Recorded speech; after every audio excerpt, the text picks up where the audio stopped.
Aloha, good evening, everyone, on this pleasant Friday night from American Fork, Utah. Welcome to the Rewind Sports Network's coverage of American Fork football, presented by Heidemann and Associates. Tonight, the UHSAA and KSLSports.com are proud to present the second-round matchup in the 2023 UHSAA 6A football playoffs, as tonight the number one overall seed American Fork takes on Westlake in an all-Region 3 second-round showdown.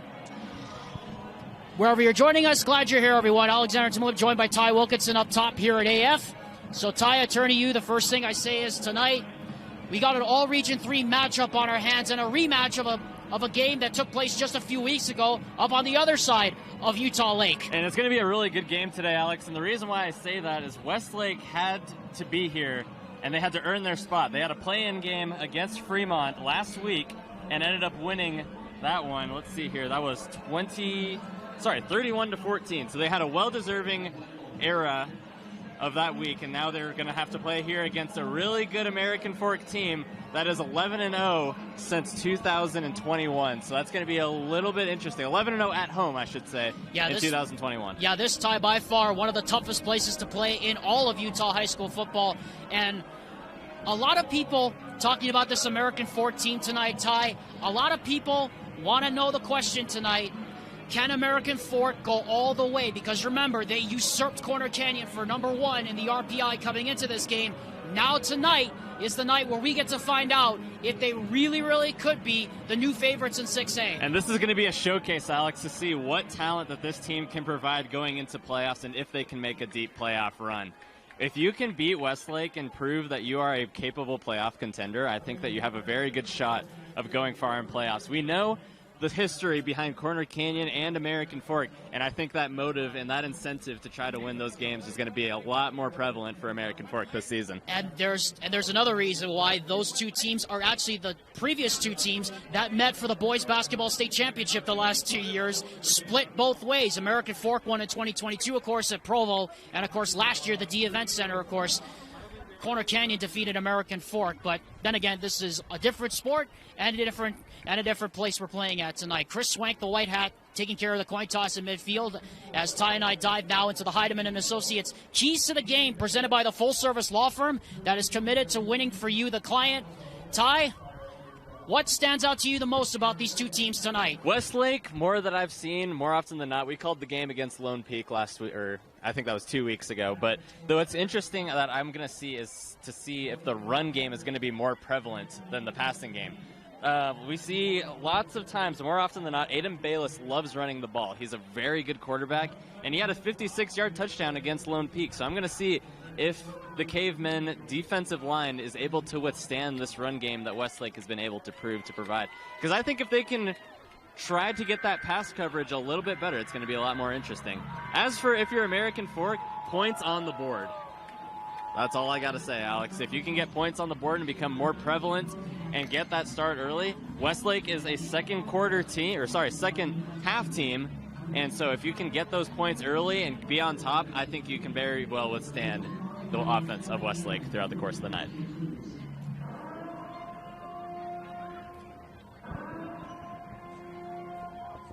It just feels different in October.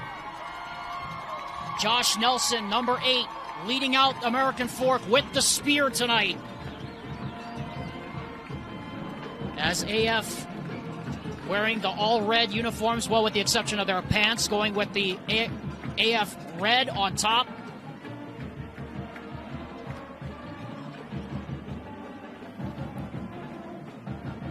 And it should be interesting to see what AF does coming out of this, because remember, AF will have the ball first. Westlake won the toss tie, and they will defer their option to kick off till the second half. So immediately we'll get to see Dylan Story in this Caveman offense go to work. You wonder if that's going to be a really good strategy for Westlake, considering they are that prevalent second half team, as we've seen throughout the course of the season. Against Fremont in the play-in game, they had 28 total points. They only scored 3 in the first half, so maybe that'll be likewise of this game. We've seen American Fork and their very outstanding defense only hold teams to, let's see, we've seen 0, even like they have a ton of shutouts during their resume, even like 10. So we'll see if Westlake is able to withstand that. But going into this game, Alex, American Fork had to win an overtime game against Skyridge just in order to be here today. So you're kind of wondering if those gears are shifting a little bit, if you're almost taking a loss to a team like Skyridge, obviously being as good as they are. But you play Westlake today, you're at home. I think the confidence can definitely be on your side when you're getting the ball to start the quarter. And the weather could not be any better either. 47 degrees, real feel 44. Clear skies, we're off and running from AF as the kickoff is taken by Max Edwards at the 5. 25. And he's brought down at the 43-yard line. Very good field position to start here for American Fork. So Max Edwards able to get that kickoff return, take that short kick. Nisi Talmoy-Peal made the stop.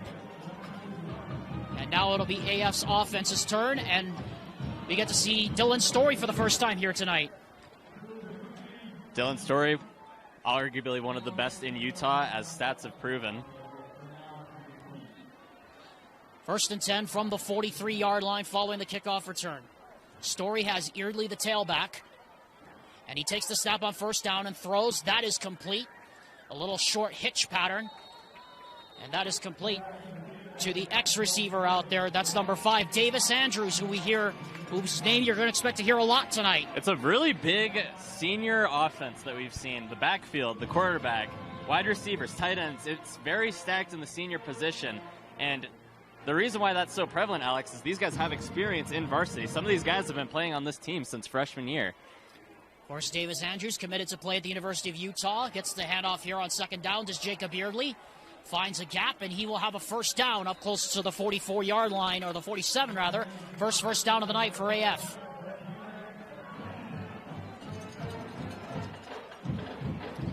Quickly across the field they come. Of course, Dylan Story, 5'11 senior. And he's playing, as you said, Ty, with a lot of experience in that offense. Jet Nelson, the X-receiver. Slot back, Zane Edwards. And, of course, Davis Andrews, the X-receiver. Again, we expect to hear Andrews' name called a lot tonight. 1st and 10 from the 47 of Westlake. Throw to the near side. That's complete. Coming back and making the catch is Andrews. And he's going to get stood up by a whole host of white shirts over there. First contact made there by Westlake's number 21. That's Dylan Hansen, who plays out there on that left side corner. And he's going to have his hands full tonight. And as you mentioned, Davis Andrews is already getting the ball twice. You said we're going to say his name a lot. I mean, why wouldn't you? The guy has 28 receptions for 539 yards this season. I mean, kind of just the stats just prove it. 9 touchdowns on the regular season going into the playoffs. I think that's pretty handiwork in what you're having to deal for. And he plays both ways, too. We're going to see him on defense later in this half, too. As the handoff goes to Eardley on 2nd down, he finds a bit of a gap, able to shake off a couple of tackles, and then he gets brought down after a pickup of about maybe 6 yards. It'll bring up 3rd down and a short yardage situation here for this American Fork team. Eardley comes into this playoff game with playoff experience. He played as a junior as the running back, too, and I think once you get that playoff rhythm as a high school player, I've seen it time and time again back home in Texas, is that these guys, whenever they play in playoffs, it's like they've been there before.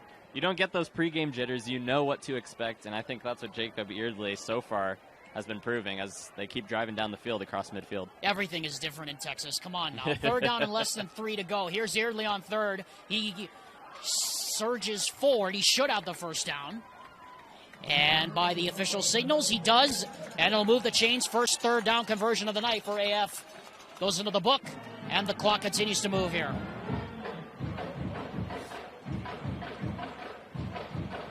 Brought down on the play by Drayson Ofuvai and Salefano, among others.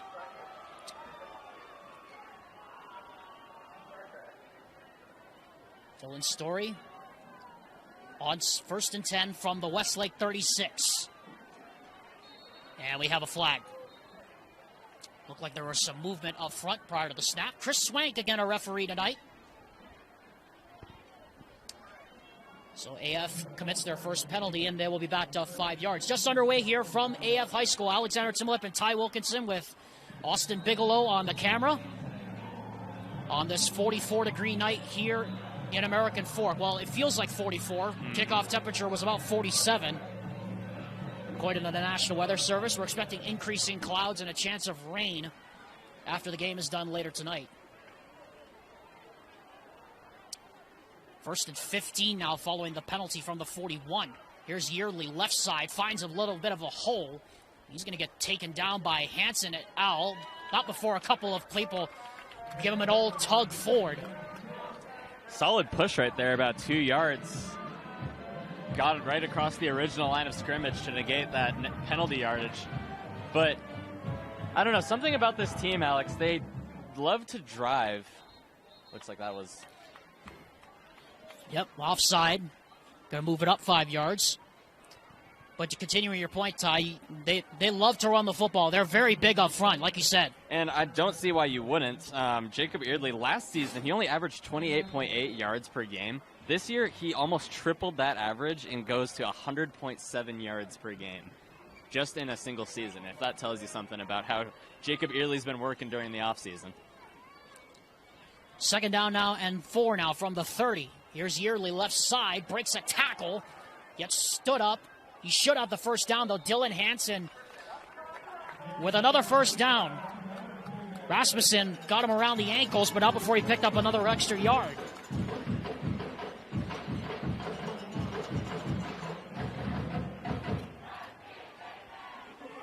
So Yearly getting the ball a lot here. Theme of the night thus, or theme of the drive thus far, at least for American Fork. 1st and 10 from the Westlake 25. Story from the gun. Drops to pass. Looking for Davis Andrews. Throws for him in the corner. Touchdown, American Fork.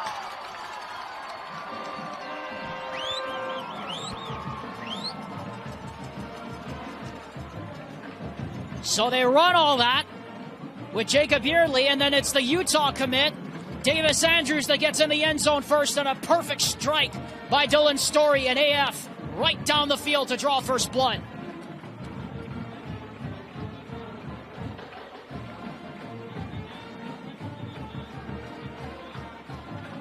James Barney now for the extra point. Good snap, good hold. The kick is up, and it is good. Just over the right upright. We look at the clock, 7:26 to go, first quarter. The American Fork Cavemen, the number 1 seed, off to a hot start here at home. Beautiful view there of the Mount Timpanogos Temple. As we come back here live, Alexander Timolip and Ty Wilkinson with Austin Bigelow on the camera, taking care of that gorgeous shot for us. 7:26 here left in the first quarter. American Fork right down the field on that short field, taking advantage of the good kickoff return. They lead 7-0 on that touchdown throw from Dylan Story to Utah commit Davis Andrews. Kickoff toward that windy end of the end zone will be taken on the run by Mason Jenkins. And Jenkins hits the wall, and he gets to about the 25-yard line before he's brought down right there. And Ty, you have to admit, that was pretty impressive, that opening drive, just how fluid that Caveman offense was. It was very interesting. They loved to run the ball. They obviously gave it to Jacob Eardley, arguably one of the best quarterbacks in Utah, as stats have proven. But like we mentioned, Davis Andrews, a name that we're going to be hearing a lot, and probably we won't stop hearing tonight. He's very versatile, and he even plays baseball, Alex. He's got a .296 batting average. And you know how much I love dual sport athletes. When you got the athleticism, you can do it. You do love them dual sport athletes. Aiden Bayless, the quarterback, already under duress on first down, but he comes back and finds his receiver, and making the catch is Griffin Fa'amosili, making his return to the lineup after missing a couple of games with a knee injury. And that's a first down there for Westlake.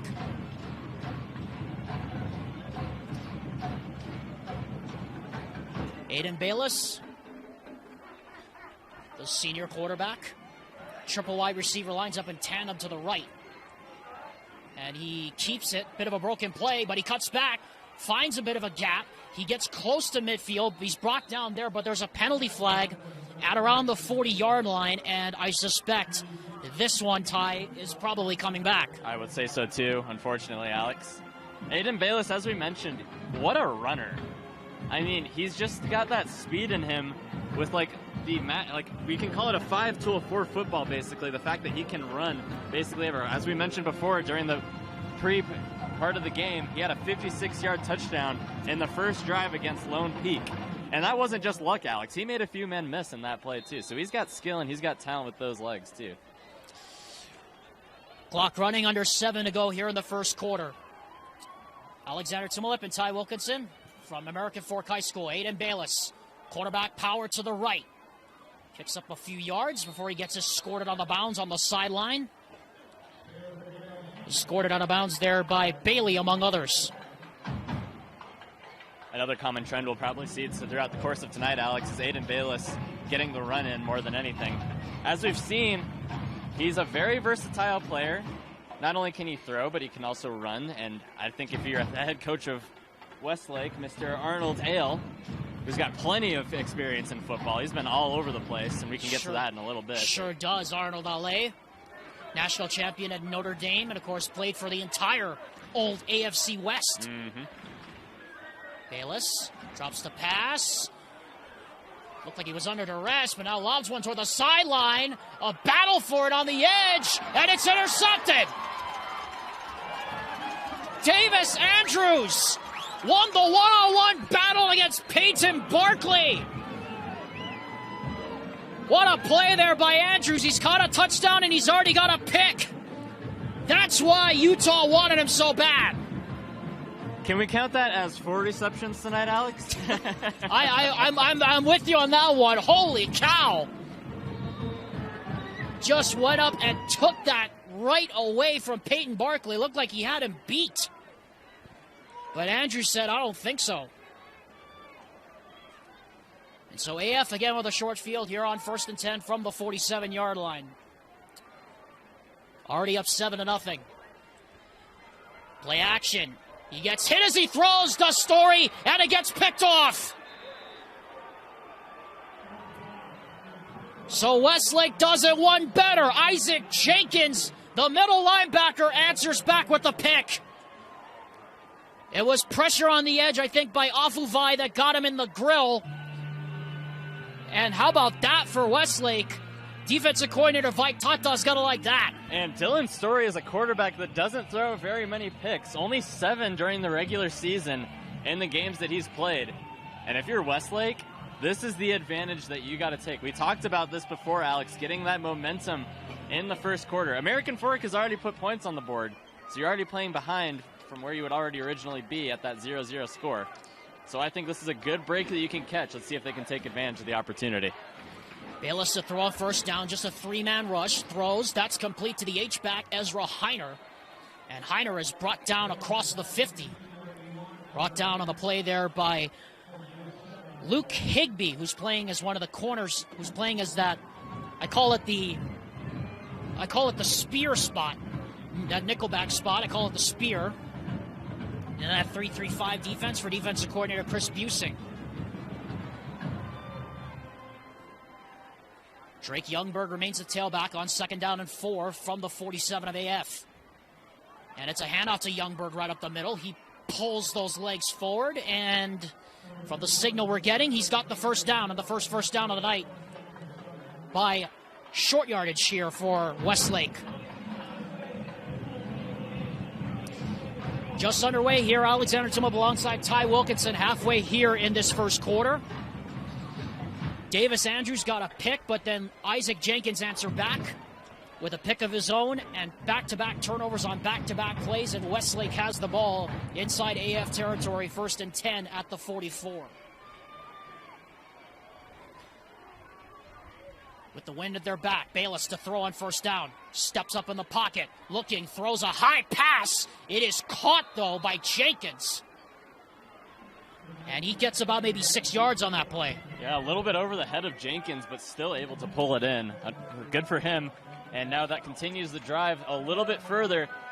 What I consider this is a win, Alex. Westlake, as we saw against Lone Peak, did not get into Lone Peak zone very often, but when they did, they were dangerous. So if this can reminisce likewise of that Lone Peak game, I think this has been a really good situation that Westlake has put themselves into.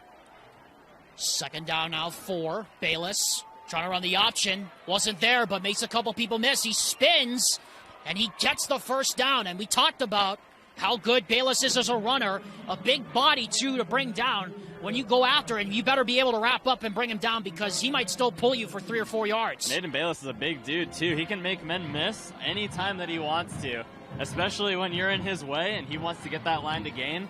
I think you're in trouble whenever you're the one facing them. So if American Fork can like hold the defensive line to where it's been so far,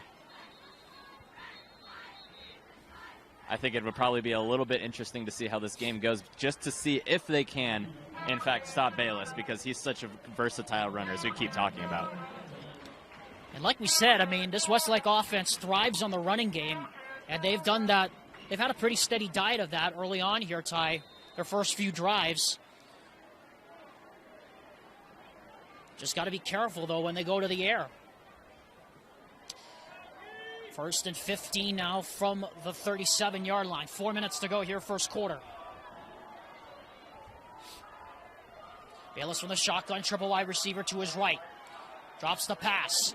Plenty of time. Looking, throws, and try to throw it in the direction of Ezra Heiner. Looked like there was some miscommunication on that play, where Heiner went one way and Bayless threw the other way. Yeah, I think Heiner missed his route there a little bit. He got a little bit tied up in the secondary, though, in the coverage, so I think trying to look for that football was his main key point that he was trying to do, and unfortunately he got stuck up between the defense. It'll be interesting to see how Chris Busing also attacks that Westlake offense that runs a lot, because as we said, Bayless a very good runner and a very physical man at that. 2nd and 15 now. Bayless to throw on 2nd down. Drops the pass, throws in the middle, and that was nearly picked off. And that probably should have been picked. That was almost picked off by Dax Watts. And by the way, good calling out by Chris Busing. They're sending Watts in as a spy almost to sit right in the middle of that defense. And Watts also, just like Davis Andrews, plays defense as well. These amount of position players that play offense and defense for the Caveman is so impressive to me, that they're able to play these positions, especially considering how big the roster of American Fork is. You look at all these guys and you think, wow, they had to put them in there? But, well, if you're good, you're good. That's all I have to say. Blitz coming on 3rd down. Bayless has right side room to run. He throws into the middle, and making the catch is Jenkins, but he is going to be short of the 1st down, or are they going to give him the 1st down?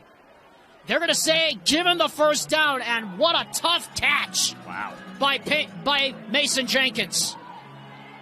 I mean, he took a shot at the end of the play. Mason Jenkins, probably one of the better wide receivers in the core of Aiden Bayless. He has 5 receptions for 101 yards this season and 1 touchdown on his resume. So, once again, we talked about just the passing play and the amount of confusion that Westlake is able to cause just because Aiden Bayless is such a good runner, but he can also pass. Just a 3-man rush now facing Bayless here. 2nd on 1st down. Holding flag goes down. Bayless is going to get a couple of blocks, and again, this is what he does. But this pass, though, is intercepted. The pass is intercepted, and I would suspect the penalty is going to be declined. And so AF makes another big stop.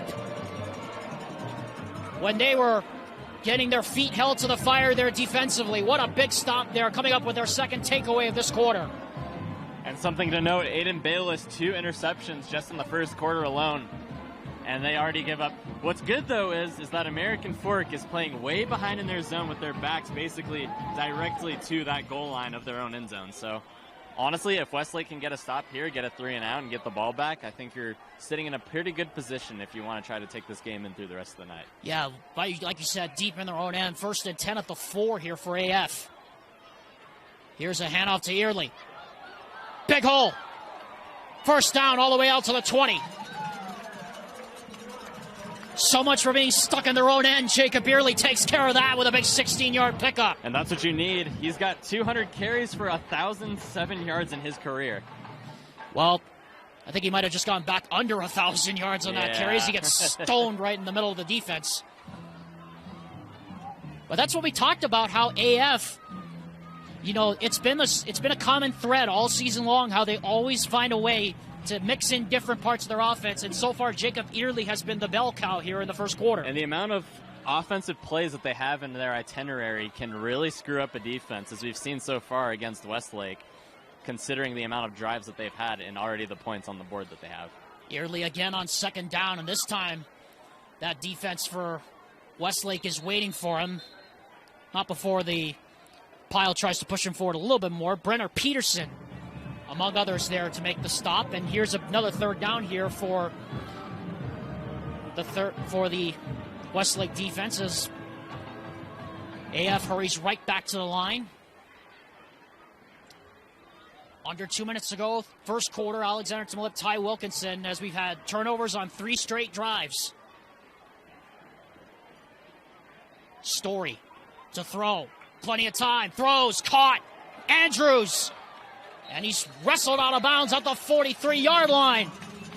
Dylan Hansen stopped him, but not before Andrews picked up another 21 yards on that play. There he is again, Davis Andrews. 4 receptions on the night, already has a pick. And Alex, that's the type of player you need to perform in the playoffs, too. And this time, this pass is incomplete. Looked like there was some confusion on the line. Max Edwards, the intended receiver. Davis Andrews, I mean, that kid is a menace. I mean, anywhere you put him on offense or on defense, you know, the funny thing is, Ty, he committed to the U as a safety. But now there's a possibility that Kyle Whittingham might be looking at him saying, heck, he could play both ways. True. That's what's scary about it. I think that's what a coach would look for, though, more than anything. Yeah, especially this day and age. Story on second down, throws a dart over the middle. That's complete to Edwards. And a first down up to the 42-yard line. And already AF into Westlake territory. We talk about the amount of plays in the Cavemen itinerary. You never know if they're going to run, and you never know if they're going to pass because they're dangerous on both sides. Because when you got Dylan Story and Jacob Eardley in the backfield, I mean, what else could you ask for? Yeah, possibly one of the best backfields in all of 6A for offensive coordinator Micah Hunsaker. Under a minute to go here, first quarter. Story hands to Eardley, free rusher off the edge.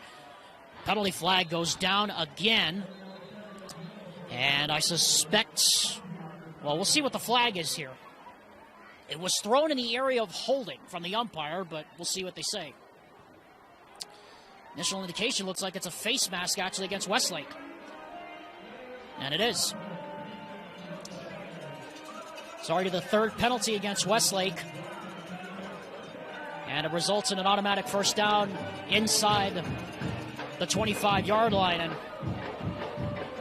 you got to say, though, Ty, Westlake's defense is uber aggressive here, coming after this offense with everything they've got. And you talk about the amount of aggression that they've shown, Alex, is the amount of play calls. We can keep referring back to them. It's so interesting to watch this team run so many different routes.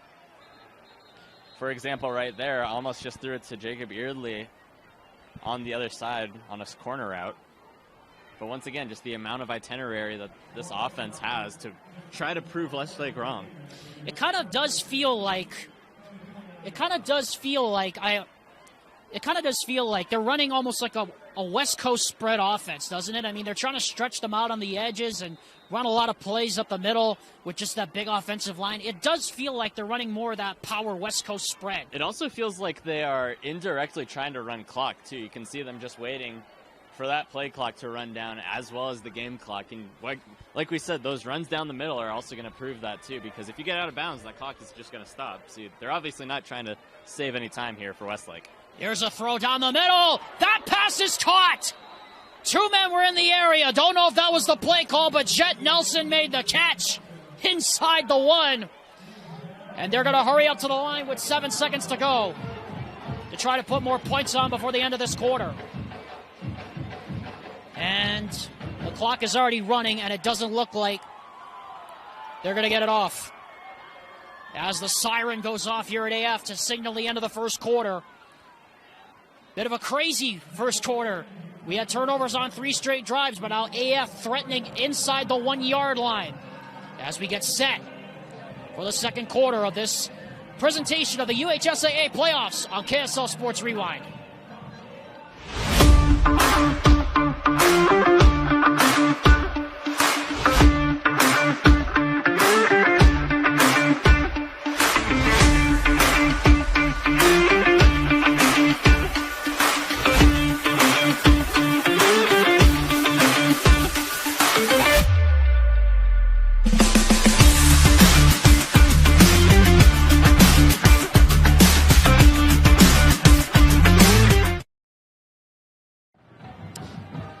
like to thank Igloo Outfitters for their official support of KSL Sports Rewind's coverage of the UHSAA playoffs and KSL Sports coverage of high school sports all season long.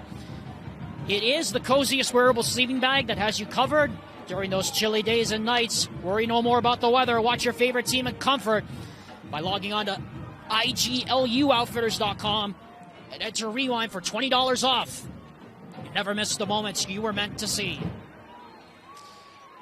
Alexander Timolip, Ty Wilkinson here on top of the press box here at AF. Wouldn't we like to have those Igloo Outfitters right now as the old T formation gets broken out and the old shove into the end zone works to treat. And the American Fork Cavemen take advantage of a turnover and go 96 yards on the opening play and drive of the second quarter.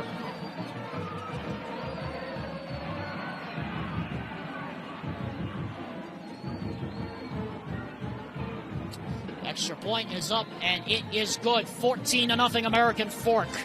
We're just underway here in this second quarter.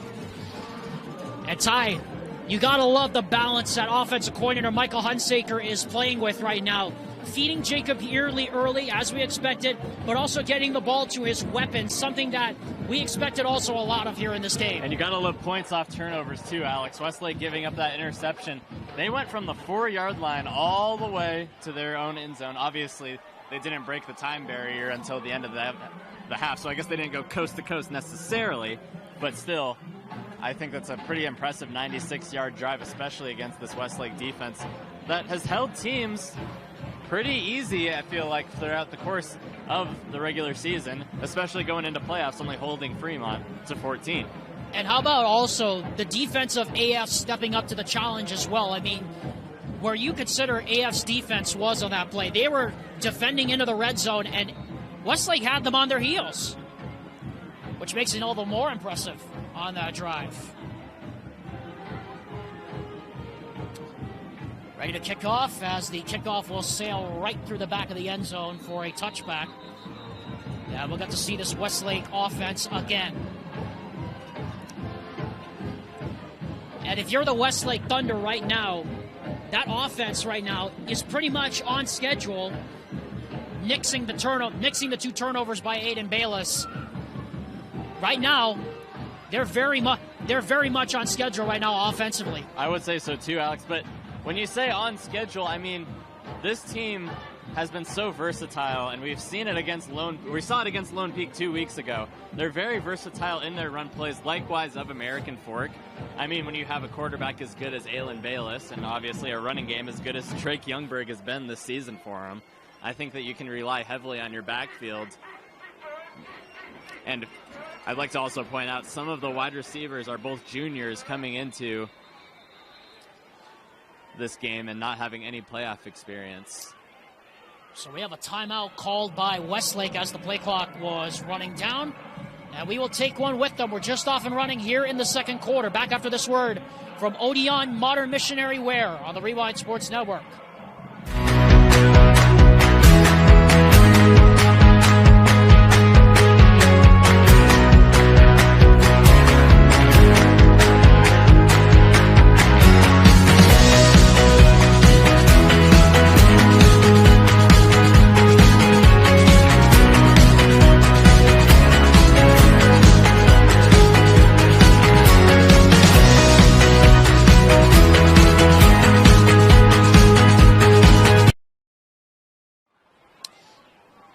Alexander Timolip, Ty Wilkinson off the timeout by Westlake.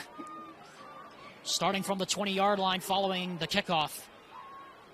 Play action, Bayless looking, and he gets dropped. No more time on that one. Drew Dickey struck midnight on him. No more time indeed, Alex. What a sack in the backfield. And that's not a good, or sorry, not an easy takedown either, considering the size of Drew Bayless. Yeah, definitely not an easy takedown of Aiden Bayless right there. Drew Dickey, one of the senior captains for defensive coordinator Chris Busing. Second down after the sack. Here's Youngberg right side.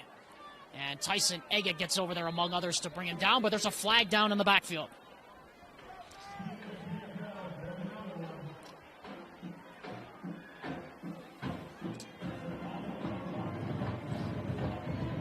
And Westlake trying to do their very best right now, Ty, to hold up against this AF defense, which is just coming in waves right now. I mean, Chris Busing just sending the whole house and then some. Just a little bit extra, too, it feels like. What's interesting, Alex, is Westlake, it seems like they're slowly, I say very, very slowly, starting to deteriorate on their offense, because it doesn't seem like it seems like they're running the same play routes that they've been running throughout the course of the night. And obviously, they're playing really, really far behind their sticks. The game is obviously not over. There's still a lot of quarters to play. But I think this momentum gain needs to be really more prevalent if they want to stick with it. Second down and long now. Second down and about a mile as Bayless screens it to Youngberg, and he gets drilled. That was Dax Watts who came screaming up from that strong safety position to whack him. And now it's going to be third down and long here for the Thunder.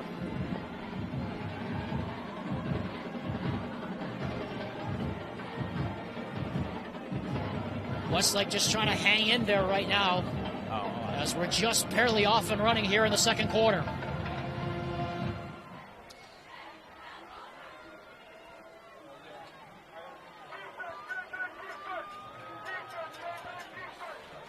Triple wide receiver to the right here on third down and 20. Just a three-man rush. Bayless steps up, rolls to his right, now across the line of scrimmage, just going to take off and run. And he's just scored it out of bounds at about the 21-yard line, so he picks up the penalty yards back, plus a couple more. And it will be fourth down, and Westlake goes 3 and out. And that's a good run, Alex, because you don't want to be punting out of your own end zone, especially when that wind is facing towards your face. That can affect the punt in either a very negative or sometimes a very positive way, depending on how you look at it. Well, either way, good luck, Aiden Bayless. As Aaron Beam, the head coach, was trotting down the sideline, I don't think AF had 10 people. Don't think AF had 11 people on the field. They actually had 12. But like you said, Ty, as we are going to keep it here for this short timeout, Ty, the wind here is coming from just off the I would say the right facade of the Mount Timpanogos Temple, off that right side that we shot earlier, and it's going to be a little bit harder, and it's a little bit harder to also kick the football on a night like this. And it's only getting colder and colder too. You talk about those football players that play in like Green Bay or one of these colder areas like Chicago, and it's like kicking a brick on your foot. So it's not going to get any easier as the night goes on, especially since this is October football. So it's going to be a lot more interesting. Yeah, former Niners kicker Robbie Gould said once when he was kicking in that playoff game at Green Bay a couple of years ago, he said, I only know one thing, that my foot is going to be absolutely black and blue. Aiden Bayless to punt. Good snap. And it's a line drive wobbler into the wind. And it is caught and then getting smothered. Good coverage down there by that Westlake special teams. It was Pedersen, among others. And so, again, American Fork with excellent field position off that punt by Aiden Bayless, with a chance to go down and put some more points on the board.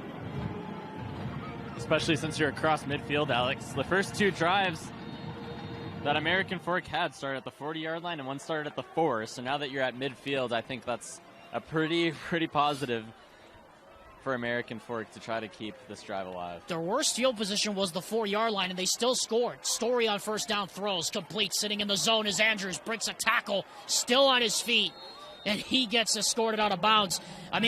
We talked about how tough Bayless is to bring down. Davis Andrews is just as tough to bring down. And you say that too, like Davis Andrews, number 5, and he's really good. He's a veteran senior. He's been on this team since freshman year. He's got the experience, and he even has playoff experience too. Yeah, Aaron Beam was just raving about him all season long. Story under pressure on second down, and he gets dropped. A coverage sack there for the Westlake Thunder, as it was Joe Powell and Drayson Ofuvai who stepped up to bring him down. And here comes the test, Alex. Third down. You're within their territory already. This isn't necessarily an area where you can kick a field goal or try to go for it. I mean, you obviously can go for it. I feel like that would be a good idea.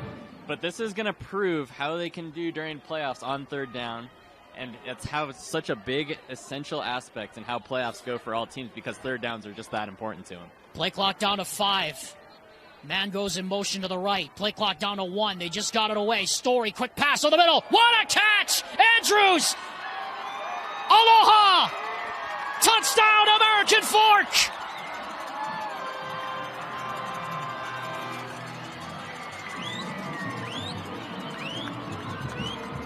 Number 5 with a rewind 5 play.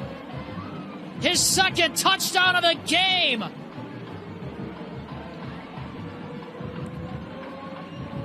I could have sworn that was George Kittle out there for a second, Ty. What a catch! Unbelievable.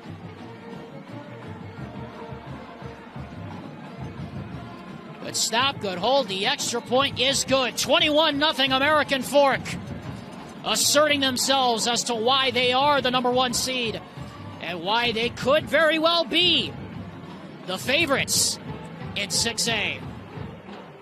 Tate Orchard with Advanced Window Products here to give you some tips on how to properly throw a spiral. Put your index finger near the tip, set your feet, and release. Ooh, didn't mean for that to happen.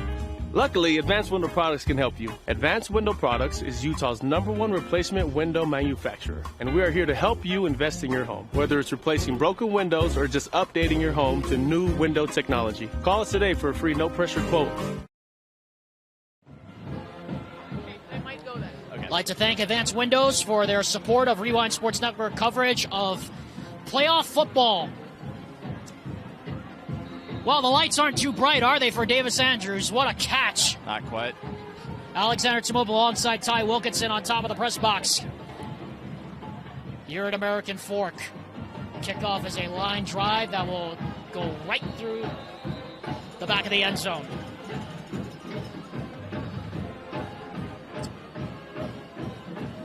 You know the old saying, Ty, get you a blank, blank, blank?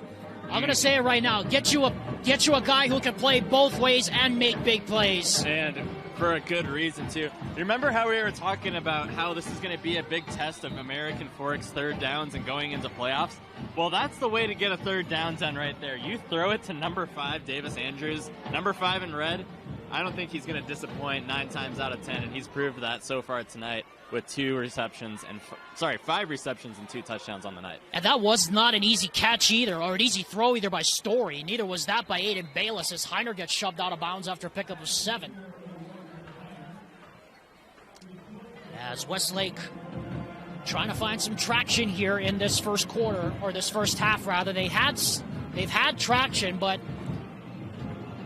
it was stymied by 2 turnovers.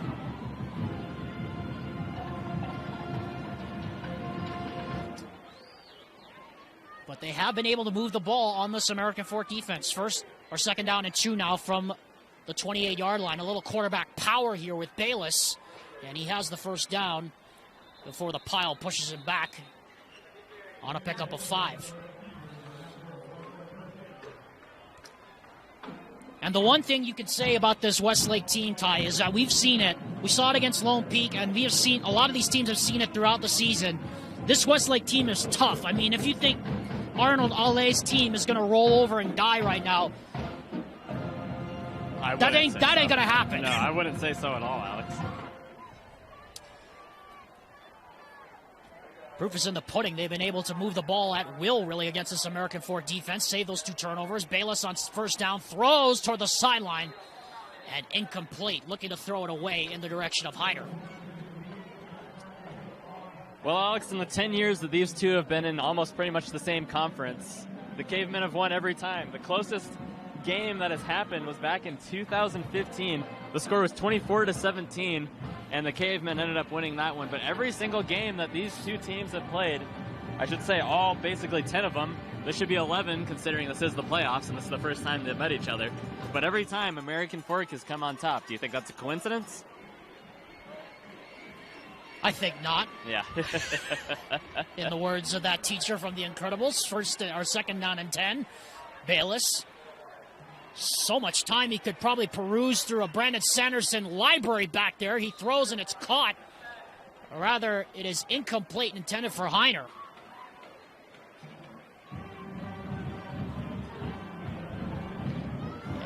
And that's the thing with this. And that's the thing with this Westlake team. Like, Bayless is getting time to throw back there. He just needs someone to throw it to. Oh, he's got plenty of time, Alex. We've seen it time and time again.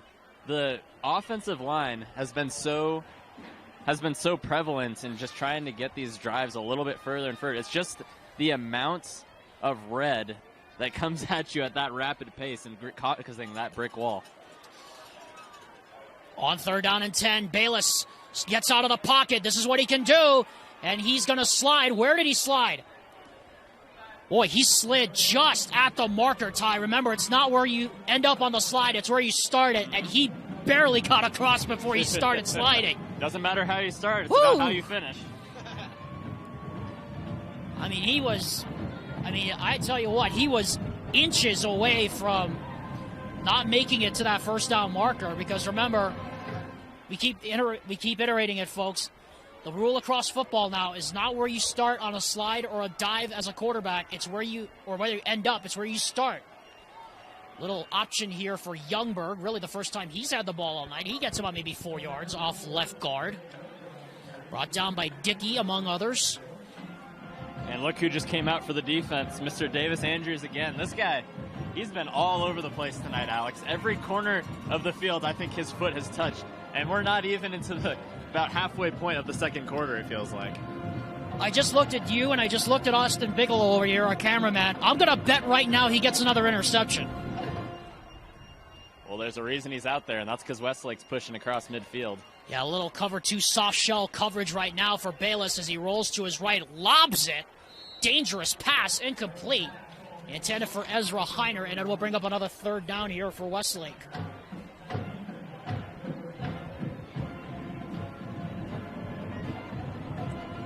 Maybe not the area where you would consider going for it on fourth down, but given it's a 21-0 game and under 7 to go here in the second, you might think about it.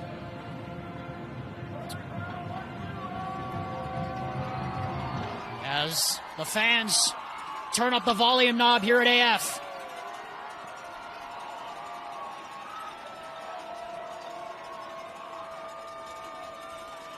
Blitz, flag down. And Bayless goes down with them. There is a flag down at the line of scrimmage. We'll see what the penalty marker is, though.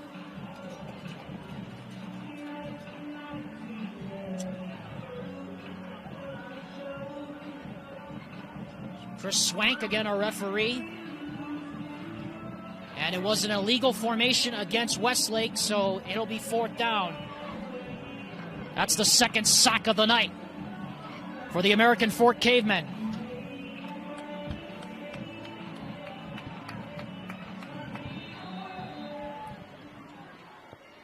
.6:36 to go. Bayless now will punt from his 25 win going into his face. Good snap. And it's a line drive that is caught on the run and getting over the 40. And getting clobbered by a host of white shirts right there is number 16 for American Fork. That is Cade Wilkinson. Gotta love that last name. I was not going to say it, but I was about to point it out. Probably may or may not be related to Ty Wilkinson up here. We'll have to check ancestry here later, Alex. We'll have to ask Dylan Story after the game. Yeah. I'm going to guess no, because I'm not very good at football. Well, neither am I, so get in line.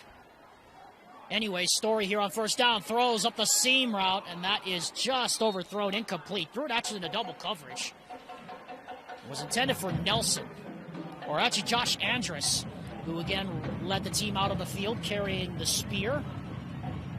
Well, Alex, when you take a look at this lineup on paper, the amount of touchdowns that this team has as a whole. Jet Nelson has 6. Josh Andrus has 7.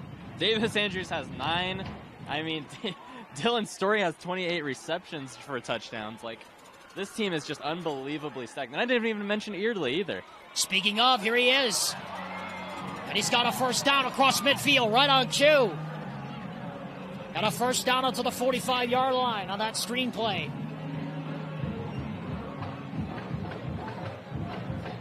As this American Fork offense just keeps on chugging. Quickly they snap the ball. Nickel blitz coming. Throw. That is incomplete. Maybe went a little too quick that time to Dylan Story. It'll bring up second down and 10. As we keep pointing out, American Fork's drives all started close to or inside of midfield. The only drive that started outside of midfield was on the 4-yard line, and they still ended up scoring. Davis Andrews has 2 touchdowns tonight. Handoff on this play goes to Watts. And a good ankle tackle there as Dax Watts picks up about 5 yards. And they'll bring up another third down here. Brought down on the play by Finn Maurer. Another third down coming up here for the American Fork Cavemen, who lead 21-0 as we are under 6 minutes to go here in this first half. Interesting formation. 4 wide receivers stacked up to the left. Story looks up the seam, throws, and it's incomplete. Looking up the seam for that tight end. Running that seam route. Number 87.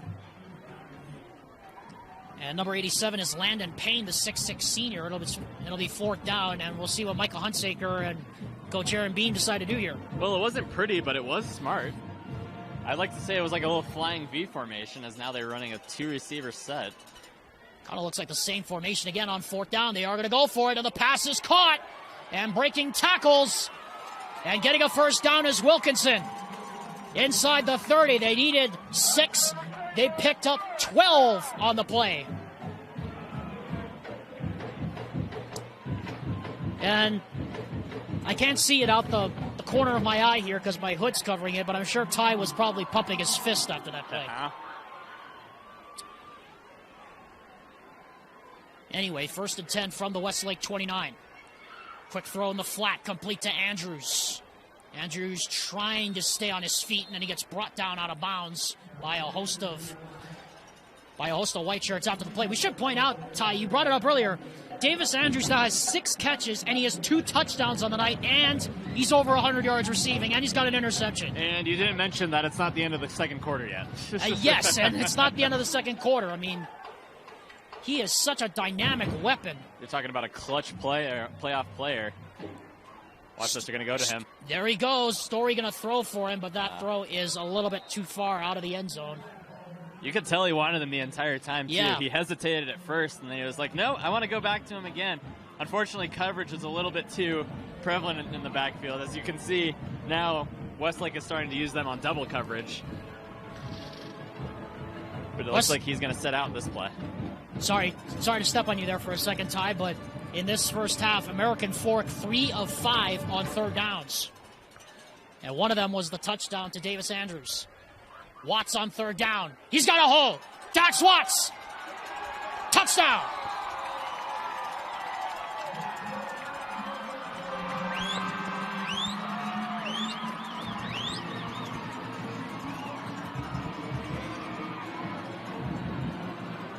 And the beat goes on for the AF offense.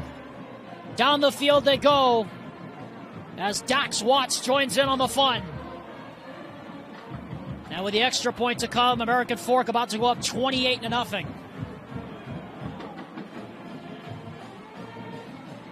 Good snap, good hold, and the extra point is up, and it is good. 28-0, American Fork leads Westlake. We'll be back after this word. We'll be back after this word from Igloo Outfitters on the Rewind Sports Network.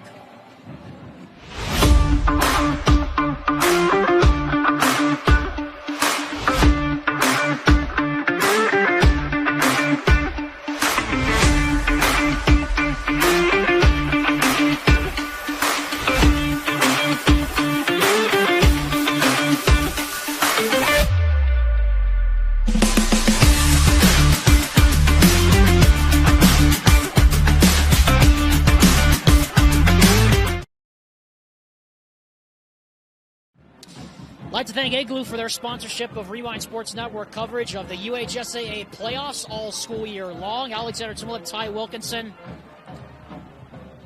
Wouldn't we like to have Igloos right now on this 44-degree night, temperature dropping into the high 30s later on tonight. We also like to remind you, earlier we brought up Advanced Windows. Advanced Windows is having their fall window sale still going on right now. You can get $2,000 off 10 windows or more with 60%, with 0% interest for 60 months financing. Why can't I ever say that? So confusing, that line. But anyway, 0% interest for 60 months financing available only for a limited time. Call 801-850-9100 for your chance to get in on the Advanced Windows fall window sale. As the full moon begins to rise over the Timpanogos mountain range, here's Drake Youngberg breaking off a run. And Youngberg gets tripped up after pickup of about 8 yards by, guess who? Davis Andrews.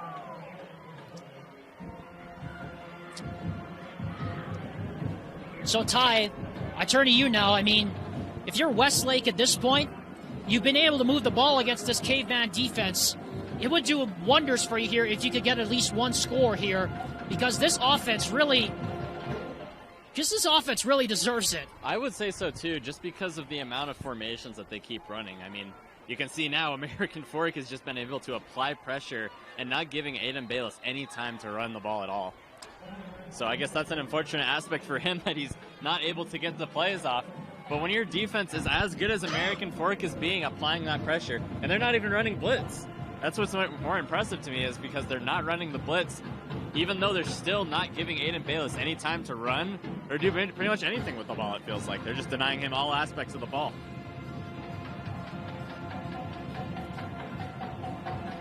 They still have been able to run the ball fairly effectively, though. 5-man rush coming on Bayless, and he gets blown up. Whoo, you talk about getting smoked in the backfield. I mean, he got hammered. Take your pick. Everybody was in on him their time. I'm trying to clock in right now, Alex. I think he's getting about 1.5 seconds to throw the ball on this defensive pressure that American Fork has been providing. That's not a lot of time as a quarterback, especially when you're relying so heavily on your offensive line to protect you. That was Josh Andrus, along with Blake Jensen, who got in there. Again, Jensen, one of the speed rushers there for Chris Busing's defense. Interesting. Empty backfield here, Alex. Could be a pass formation. It is. Bayless has to bail. Bayless throws wide open up the sideline. And boy, there was some busted coverage there. That was rather unfortunate. Andrews had to come over to shove Peyton Barkley out of bounds, but not before he picked up another first down gain of almost 20 yards.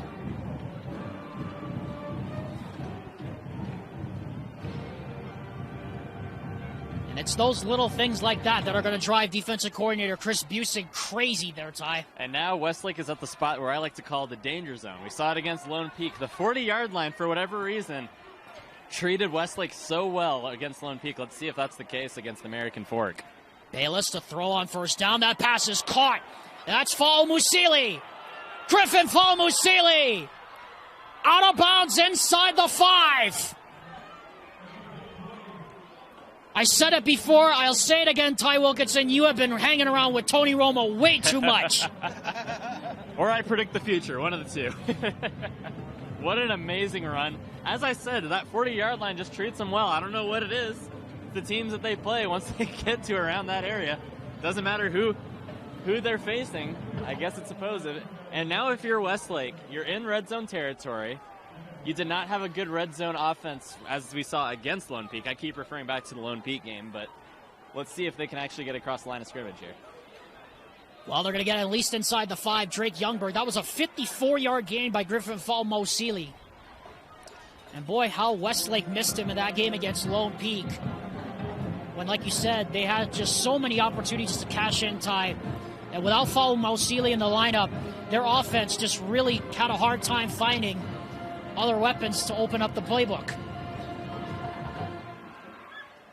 Under 2 minutes to go here in the quarter.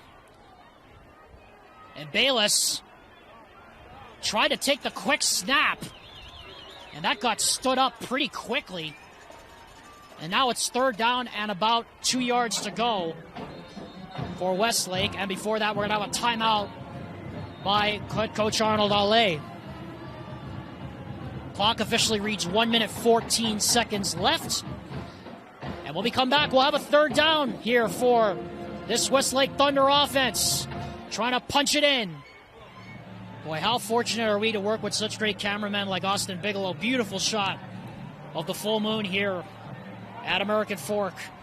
Meanwhile, Westlake trying to punch it in on this third down following the timeout. Bayless to throw. End zone. Broken up.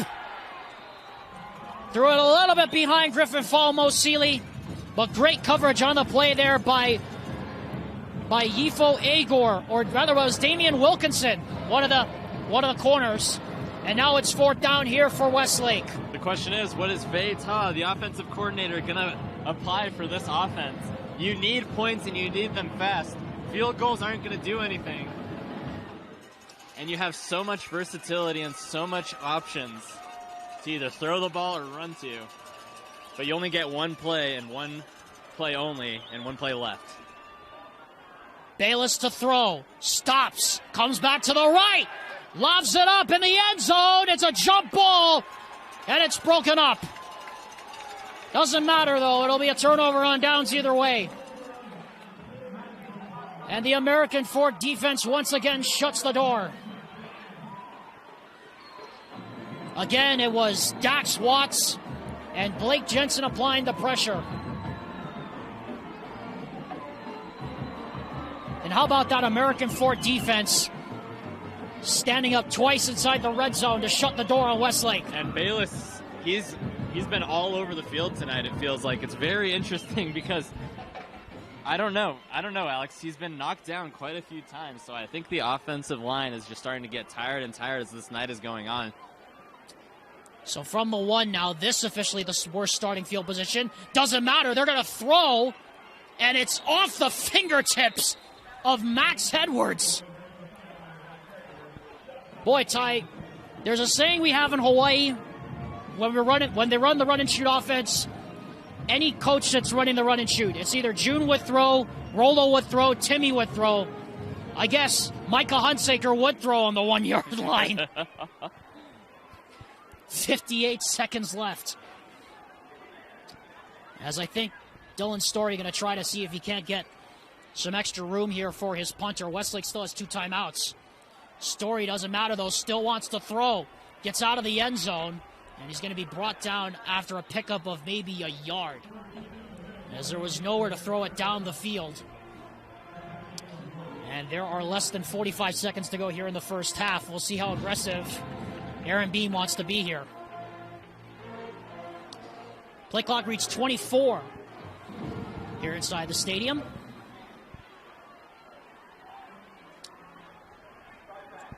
Third down and 9 for Dylan Story. Story to throw. Throws on the middle. That pass is caught. What a hit. As getting planted there was Wilkinson. And with the clock running at 15, I don't think American Fork is going to run another play. As we have whistles from the back. And a timeout is called by Westlake with 7 seconds left here in the first half. So, Ty, general observations from this American Fork offense. You can see why they are the number 1 team right now in 6A. They are rolling and they are steaming, and they are just steaming right along. And they haven't shown me a reason why they shouldn't be a decent playoff contender. Every scenario that you can get into as a football team, I think they've been able to overcome very significantly. We talked about the third down play right at about midfield, and then always Davis Andrews. I mean, as I've seen and as I've learned so far throughout the course of tonight, and we're only barely even going into halftime, Davis Andrews, he's the key player. And if Dylan Story can keep throwing to him, and if you got that chemistry and it's working for you, I don't see why you stop that rolling train. He has 6 catches, 2 touchdowns. He's already over 100 yards receiving. As American Fork is just going to punt it out of the end zone. Don't want to risk taking a safety with an intentional grounding penalty this close to the end zone. Because the other safe, the other safe play will be to roll right and throw out of bounds. Instead, they're just going to punt it. It's a bit of a shank. And it's going to take a AF roll. As the siren goes, the punt will die at the 39-yard line. So officially a 56-yard punt, no return. Doesn't matter because we've reached the interval with American Fork leading 28-0. And Ty, you have to say, it's been business as usual for AF, and they are showing you why here in the first half. And, well, Alex, here's a storyline we haven't touched on today. It's the curse of round 2 playoffs. This isn't round 2, obviously. They're hopefully get past round 1, but the curse of round 2, they are 0-3 of their last 3 playoff games in round 2, and I think they have something to prove, Alex. I think this is a different team. I think it's very versatile. I think you have lots of guys who have lots of experience. I mean, you have a junior, Cade Wilkinson, who has... Sorry, I mean, not Cade Wilkinson. It's It is Cade Wilkinson. Yeah, it is Cade Wilkinson. 3 games on JV and has playoff experience in all 3 of them. So I think the fact that American Fork has had such a good program and kept these players for so long, I think this is the perfect storm. They're all seniors. Most of them are seniors, I should say. And I think this is a really big last dance scenario because the Cavemen have been so good this season. The Cavemen are men on a mission. Are they destined to meet Corner Canyon in the final? Well, time will tell, but right now they're showing everybody in 6A why they are the best team coming out of the regular season. American Fork leads Westlake 28-0 on cruise control here in the first half. When we come back, we'll be back for the second half, and hopefully we'll get an Igloo Outfitters or 2 up here in the press box. We'll be back on the Rewind Sports Network. Ready or not, here we go for the second half of football. This is the UHSAA playoffs on KSL Sports Rewind. Our coverage is presented by UCCU, and it's part of American Fork football presented by Heidemann & Associates, with the number 1 seed, American Fork, leading Westlake 28-0 here as we start the second half. Alexander Timothy alongside my broadcast partner, Ty Wilkinson, on this beautiful full moon night here at the foot of the Wasatch Mountains. So, Ty, it's gone about as we expected here in the second half, at least in the first half, but you have to say the story of the first half has been more so how complete the performance has been by the American Fork Cavemen on both ends of the field. And Story, no pun intended, Dylan Story making the storyline here today. Well, it's him and Davis Andrews, it feels like, but 2 players I think that would need to step up in situations like this during the playoffs. Your defense is very heavily reliable considering you've sacked, what's his name? Aiden Bayless. Aiden Bayless already 3 times tonight. So your defense is reliable, you know that. But can your offense score points is the question. At the end of the day, who can get the most points? And I think that Dylan Story and Mr. Davis Andrews have been able to prove that they are the capable ones. Now let's stay on that point for just a little bit here, because we still have a few seconds here before the second half kicks off. Again, Westlake going to get the football to start the second half. American Fork, really a lot of people were questioning whether or not they should have been ranked number 1 in the RPI after their win against Skyridge in overtime here a couple of weeks ago. But Ty, the fact of the matter is, if you look at the pedigree and the teams that American Fork has beaten, I mean, AF beat Skyridge in overtime, and then they pasted Lehigh.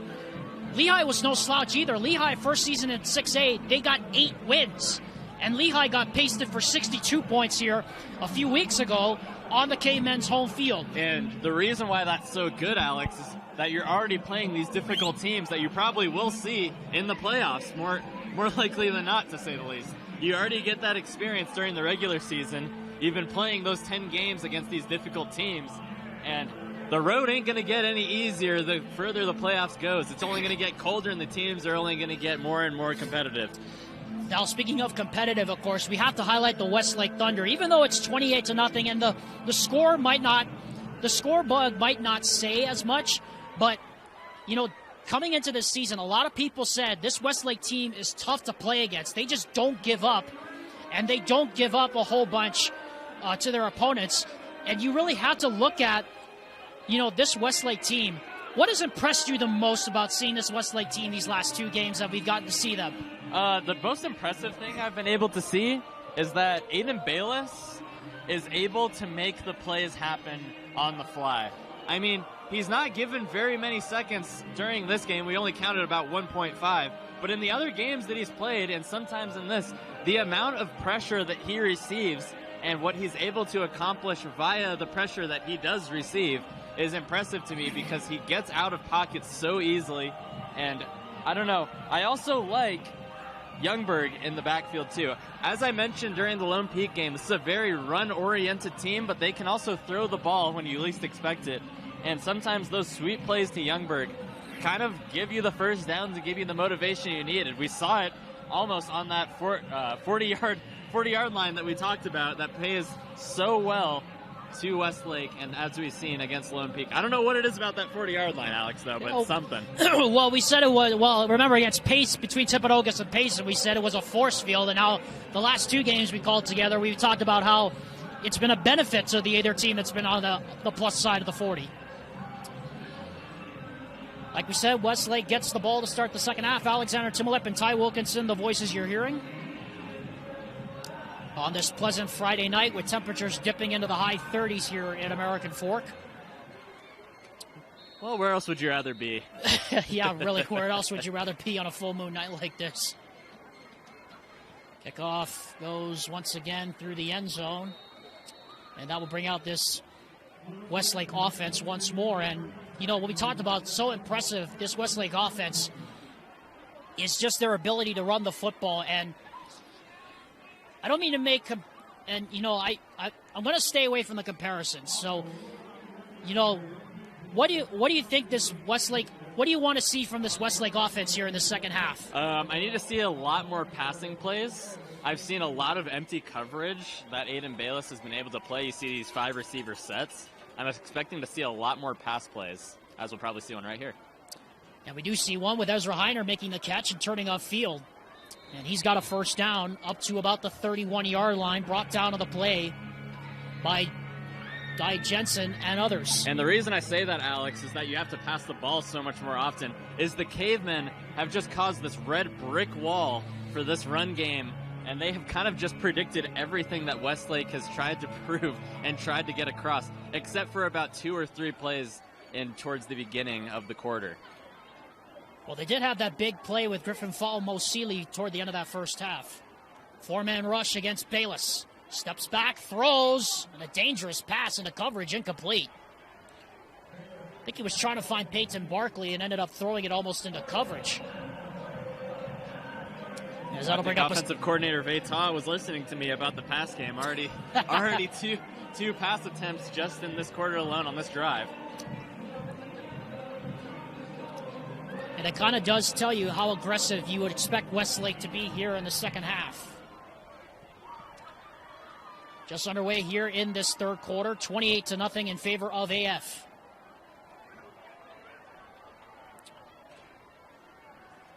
Bayless looking, throws into coverage, coming back for it, and trying to adjust and make the catch is incomplete. Was Ezra Heiner. Westlake sideline looking for a flag. They're not going to get it. Looked pretty clean to me from up here, Ty. Just looked like there was a lot of hand fighting there on that route.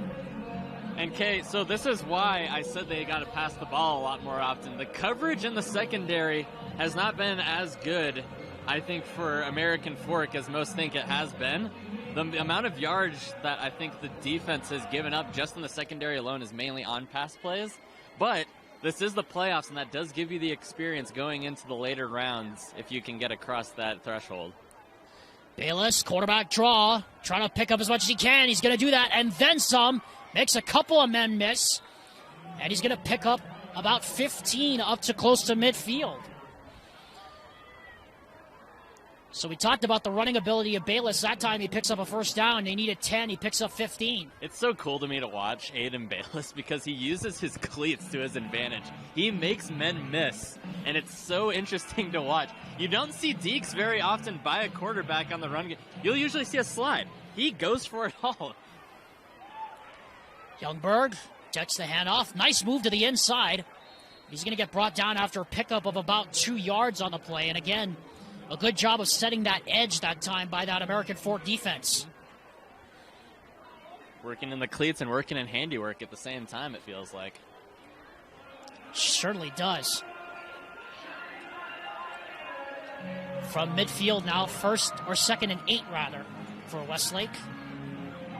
Third time they have been across midfield here tonight. On four of their drives, 3 of them across midfield. Bayless looking to pitch. A little bit of a high pitch. Youngberg's in trouble. Stiff arms a man and gets out of bounds at about the original line of scrimmage. They'll give him a yard. And that had Danger Will Robinson written all over it, Ty. I mean, that pitch did not come out very cleanly, but Youngberg able to make the most out of it. Well, it wasn't pretty, but you still get a yard out of it. And as we say, this game is a game of inches, so every yard that you can take if you're Westlake down 28-0, I think you can take as a win and an advantage to you, just considering that now you're across midfield, Alex. You're in their territory. So I think you need to get a more explosive offense. What's interesting, though, is they've run the ball, it feels like. They did 3 passing plays in a row, but ever since then they've ran the ball. Bayless is going to throw here on third down. And he's going to throw. He's got Hyder open, trying to come back for it. But he ended up running into the defender, and it's knocked down incomplete. And it'll bring up 4th down, and a very interesting call coming up here for head coach Arnold Ale and his offensive staff. The wind definitely had effect on that ball, too, trying to get over across. Yeah, it definitely did. It floated up there, and it had the distance, and then you just saw it just slowly deteriorate and come slower and slower to a stop. And it looks like Westlake is going to wave the flag and just punt. Trust their defense to try to get a stop here and flip the field. Bayless is going to throw. It is caught. And it's going to be short. That didn't fool anybody on that play. As that American Fork defense once again shuts the door as that Westlake offense try to get a little tricky. A little too tricky for their own good right there. Are they not calm and collected, Alex? I saw no celebration on that play whatsoever. It was just like another play just happened. This team is ready to take this playoff and try to take it into a really, really, really deep playoff run.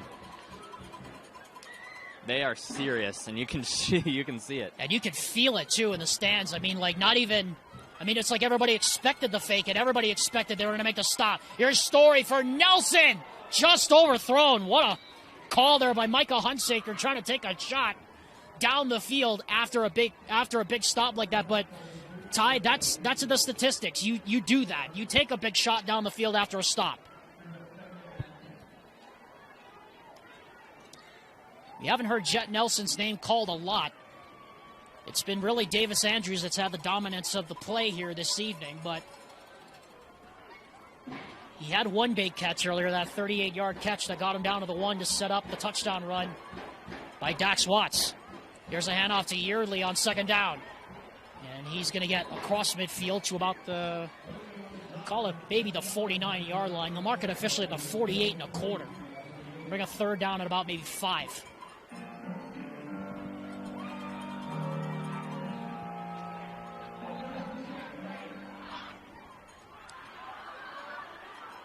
Third down and 4. Yeardley up the middle, and he gets it on 2nd effort, gets the 1st down. And Alex, like I said, American Fork able to get all of these playoff-like scenarios that you can get. A fake punt, 3rd down conversion, lots of 1st downs, drives from the 4-yard line. I think that's the itinerary that you need and the statistic that you would want, as well as the expectation that you would have for this team as well. From the gun, Dylan Story. Play action. Plenty of time. Looking deep, too. He's going to throw underneath. That's complete. That is Andrus breaking tackles. And Andrus is escorted out of bounds after a pickup of about maybe 17. As the beat goes on for that American Fork offense.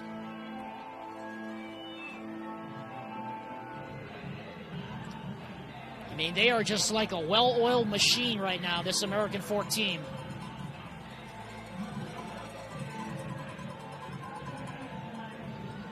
Story from the gun, hands to Yeardley on 1st down. This time he gets stood up after about maybe 2 on the play.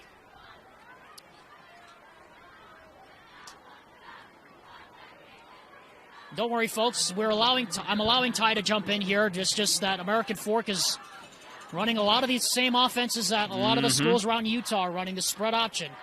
Here, our Story on second down throws. It's incomplete. Pressure was on that time. Knocked to the ground that time by Beckham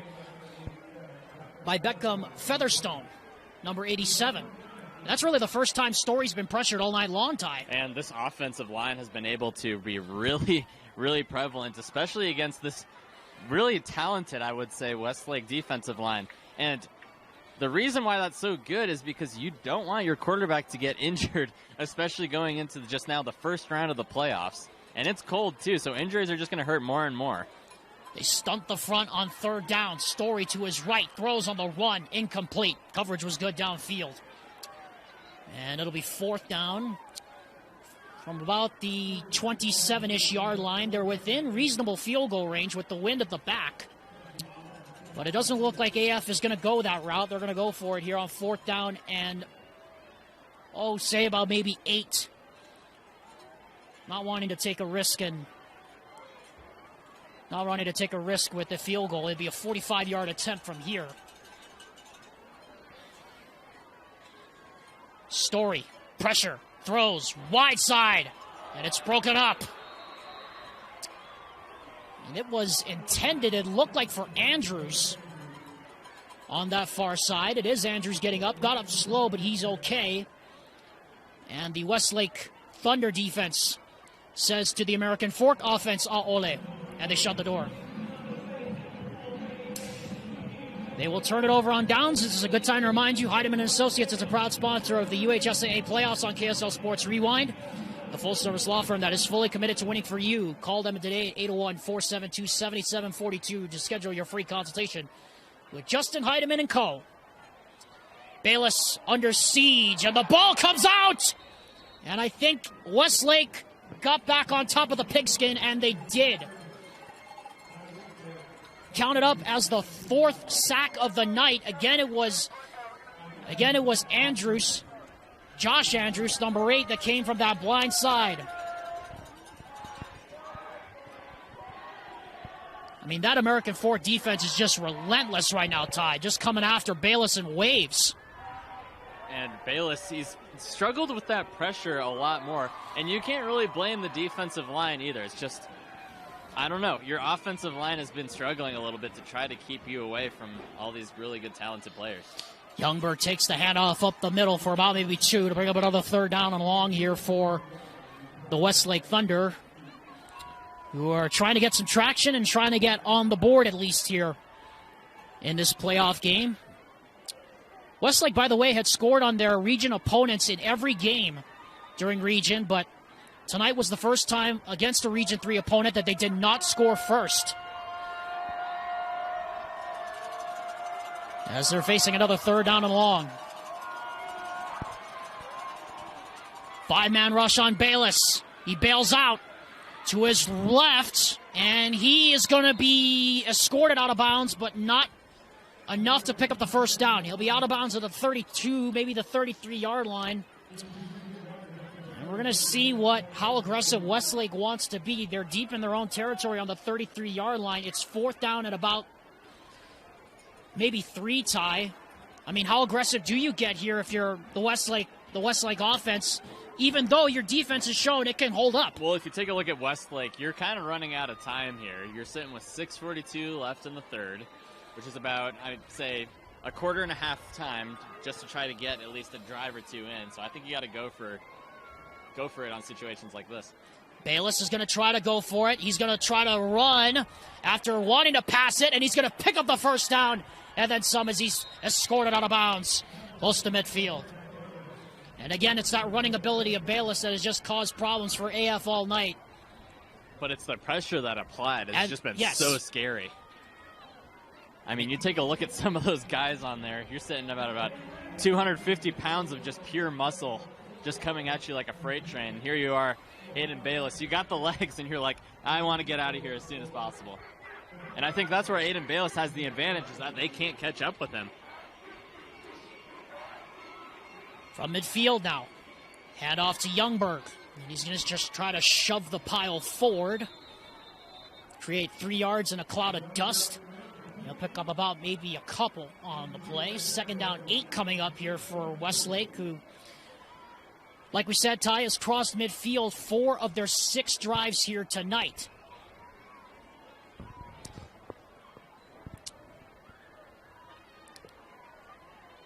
And you have to say, there's nothing for them not to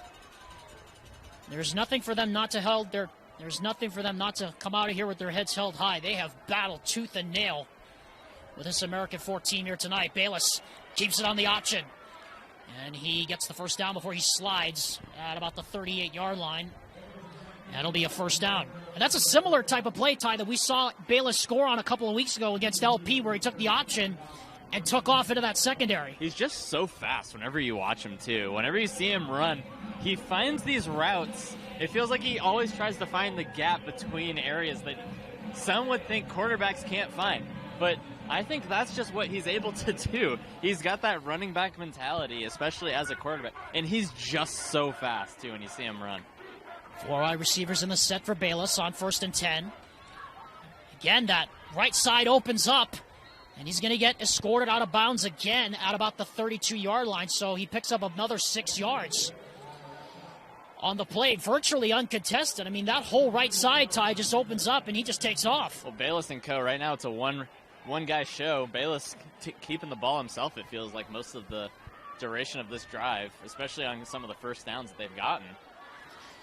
And I think that's trying to become a little bit more of a common strategy now that Westlake is trying to do. You've reached desperation mode, closing into the closing minutes of the 3rd quarter and going into the 4th. Bayless is going to throw. Pressure comes. Tried to screen it to Youngberg. He had it set up. Boy. He's going to bring a 3rd down, Ty, but you have to say there was a lot of green grass for Drake Youngberg to rumble down that sideline if that pass was completed. And what's interesting here, too, is that the Cavemen, they apply the blitz, but they have been only able to get the sack about 3 times that I've seen. But what's interesting, too, Alex, is on these blitzes, he gets more opportunities to run because they're trying to run toward him, which opens a gap on the corners. Bayless, good protection this time. Fires, got a man open! And Ezra Heiner has the touchdown for the Westlake Thunder!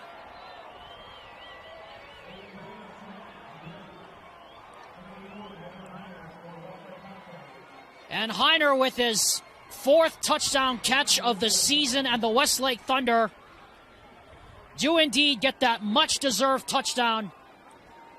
And Ty, you have to say, it was a long time coming for that Westlake offense because they deserve to get a result out of the drives they've had. Extra point is up, and it is good. So Westlake against the scoreboard late here in the 3rd quarter, 28-7. Now your score as we take a break on this frigid night here in the Fork. Well, Austin Bigelow coming up trumps again with another beautiful shot, this time of the Mount Timpanogos Temple off in the distance on this cold night here in American Fork. 28-7 is our score. Westlake finally getting in the end zone. A much-deserved touchdown for the Thunder. As Alexander Tumulip, the voice you're hearing, joined by Ty Wilkinson here in the press box. As the kickoff will be taken at the 4 by Andrews. Left side. 40. And out of bounds close to the 40-yard line before he's escorted out by the kicker. And Ty, you wanted to touch on that, how it's been a long time coming for that Westlake offense to get in the end zone. They really deserve something for all the stuff all the drives they've had tonight. They really have deserved that touchdown they got on that last drive. And it feels like, Alex, that they've gone through every possible play in their itinerary, that they kind of just resorted to Aiden Bayless on the run, on the blitzes too. And the reason why I say it's on the blitz is whenever it's on the blitz, you have that pressure coming towards you. He has the opportunity to go on the right or left. He can pick one or the other, and he's probably almost guaranteed that first down, at least we saw in that drive. Story throws low on 1st down, but the pass is caught by Nelson. Nelson gets up a little slow on that far sideline. Again, it's a cold night here in AF. Game time temperature was about 47 degrees. Real feel was 44, but it's expected to drop into the high 30s And the clouds are supposed to increase later tonight. And we could have rain in the forecast after this game is done. Well, we have a rain of a different kind right now as we have an offside against Westlake.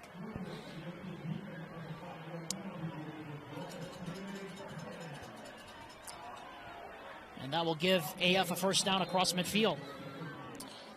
4 minutes and 27 on a rolling clock here in the third quarter. Alexander Timolette, Ty Wilkinson with Austin Bigelow on the camera. Here's Eardley on the handoff. Just gets behind that right guard and pushes the pile forward for about maybe 5 yards. And American Fork just making it look like business as usual. Something I wanted to touch on real quick, Alex, is that American Fork has only had 1 flag against them all game.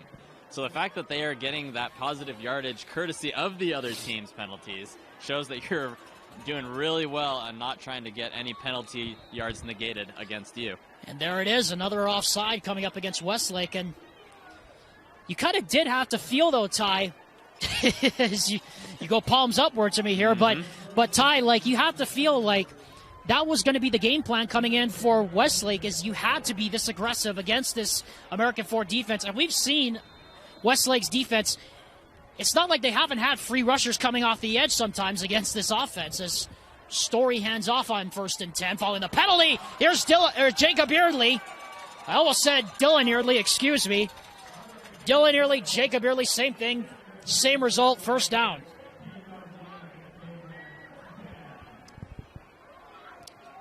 Want to remind people, of course, if we get to a 35-point scoreline, we're in the second half and the clock will start running unless it gets to 14. As American Fork trying to close out this third quarter with a touchdown and put themselves back up by 27 at least. On first down, here's Eardley left side. Gets a good block from Nelson, and he gets waffle boarded out of bounds at about the 17-yard line. Pickup of close to about maybe 8 yards there for Jacob Eardley, who, by all intents and purposes, Ty, probably has gone over 100 yards rushing on the night. I would say so. Obviously, you don't have a statistician, but you can kind of just use your context clues at this point to see that he's been able to run the ball an insane amount. I mean, he's got an average about of 111, so if you're averaging that much, and I'm assuming that you could probably be getting that much in this game. Where's the Pettingills when you need them? That is true. Shout out to Curtis and his wife, the Davis statisticians for basketball, as Eardley is going to be short of the first down. Good coverage closing that edge down by Nisi Tomoe Peo. It's really the first time that American Fork hasn't gotten much on the running game in short yardage situations, and now that brings up a third down here as we're under 3 minutes to go here in the third. They are within field goal range, reasonable field goal range. From here, it'll be about a 16-yard field goal. 16-yard field goal, I should say. It's actually a 34-yard field goal because you count from out the back of the end zone. Early, or rather play action. What a catch! Another one-handed grab at a first down. Landon Payne comes up with another one-handed catch. And it moves the sticks for AF. Their 6th third down conversion out of 8 on the night. He was a forward on JV for basketball, and he's got the length in the arms, and he could just prove that he could do it too. Unbelievable catch. One-handed play. Gets him in red zone. Yeah, Ryan Cuff might want to take a look at it. Maybe he could have some use on the varsity team this season. Of course, the Cavemen basketball team expected to be near the top of Region 3 as Eardley gets it on first down from inside the 15. He barrels forward, down to the 1, close to the 1-yard line. He'll be brought down at the 2. And it'll be first and goal for AF. As they're bringing in the jumbo guys, the T formation coming in here for AF. Dax Watts, Agate, among others in the backfield. We'll see who gets it this time out of the T formation. Eardley is the left side back. It's Eardley. Touchdown!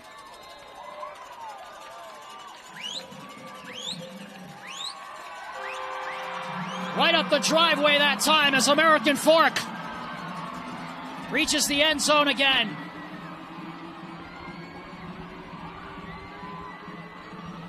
That is Eardley's second touchdown run of the evening, coupled with Davis Andrews' 2 touchdown catches on the night.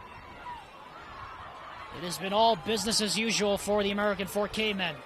The extra point is a low-line drive, but it is good. And it is 35-7 American Fork. Everything all coming up roses tonight for AF here in the Fork. Odeon Missionary, a proud sponsor of the Rewind Sports Network's coverage of UHSAA playoff football. A minute 27 to go here in the third quarter. Westlake and American Fork with the top-seeded Cavemen on cruise control here against the Thunder. Scored 28 points in the first half, and their second drive of the third quarter after Westlake scored promptly got them back in the end zone with another Jacob Early touchdown. This kickoff goes right through the end zone again. And the Thunder will bring it out to the 20. And Ty, you were talking about with me during the break something interesting about these score lines that these two teams have had over the last 3 meetings. Yeah, in the past 2 years, Alex, in 2022, the American Fork Cavemen, they won the game 35-7 against Westlake. And earlier in this season, actually in October, the same month that we're in right now, they were defeated 38-7. Very reminiscent of today's game as you see the score 35-7. But there's still a whole lot of football to play, so I don't think this game is quite over yet. Oh, like we always say, the fireworks aren't quite over just yet till the clock's hit triple zeros of the fourth quarter as Ezra Heiner, who caught the touchdown, picks up about maybe 5. As we approach 1 minute to go here in the third quarter, it looks like American Fork is on their way to advancing to the quarterfinals next week, where they'll face the winner of either Bingham or Syracuse. And that, Ty Wilkinson, is a tasty matchup between the Titans and the Miners. That game, of course, going on right now over on KSLSports.com and the KSL Plus app as Bayless try to get to that right side, and he goes nowhere. Stopped there by Max Edwards, among others. And we'll probably have one more play here before the end of the third quarter. It's a good time to remind you, Advanced Windows is having their fall window sale still on right now. $2,000 off 10 windows or more. You can get 0% interest for 60 months financing available when you call them at 801-850-9100 to get in on the Advanced Windows fall sale. Third down for Bayless. Quarterback draw. Now wants to throw and completes it. And a first down. Out of bounds, close to the 45-yard line.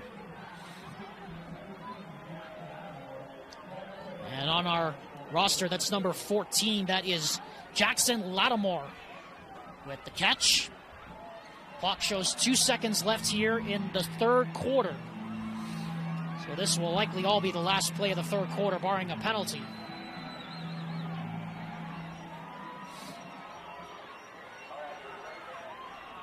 Triple wide receiver lines up to the left for Bayless. Bayless, sprint out to the left, comes back to his right, directing traffic, throws on the run, and coming back and making the catch is Lattimore. And he'll have the first down, and that will take us to the final 12 here tonight.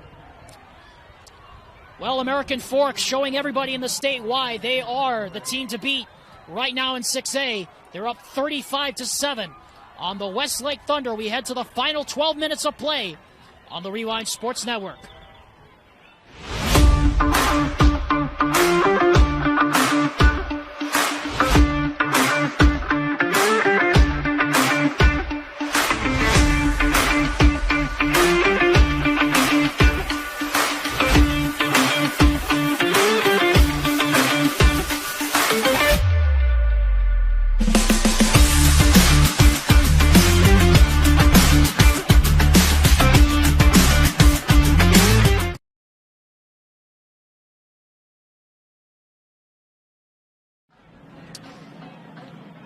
Don't forget, coming up at the end of tonight's game, Ty and I will be selecting our choice for the Heidemann & Associates Player of the Game, presented by the Heidemann & Associates Law Firm, committed to winning for you, the client. Contact them today, 801-472-7742, or contact them online at utah.law to schedule your free consultation, courtesy of the Rewind Sports Network. Alexander Timolip and Ty Wilkinson here at American Fork High School, ready to start the final 12 minutes. Wherever you're joining us, we're glad you're here. As we're going to get an end around, and it's going to be a pass for Bayless up the sideline. A little trickeration that time, pulled out by Westlake.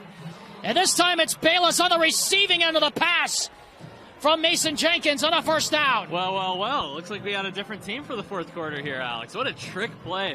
Lots of trickery in the backfield. That kind of just tricked up the Cavemen the entire way. Made him go left, made him go right. Down the center, Aiden Bayless gets the reception. And now you're in red zone, so I think you got to take advantage of this as much as you possibly can. 8th drive of the night for Westlake. 5 of them now have ended up past midfield. As Bayless looking, lobs one to the corner of the end zone. Is that caught? Is that caught by Youngberg? No, it is not. Out of bounds. Oh, boy, I thought he had it at that back pylon there, Ty. The ball must have came out right at the end because he must have come convinced. Unfortunately, we do not have replay. No, we do not have replay. So we cannot see if that was in fact caught. Obviously, we can look back at the film and be like, oh, hey, this is caught. But unfortunately for Westlake, now you have to rely solely on trying to get that drive into the end zone. And that's just an unfortunate break because I think I'm pretty sure he had it. But again, referees make the call, and once they make the call, it's official. They broke the huddle late, and they did not get the snap off in time. And it's going to be a delay of game against the Westlake Thunder.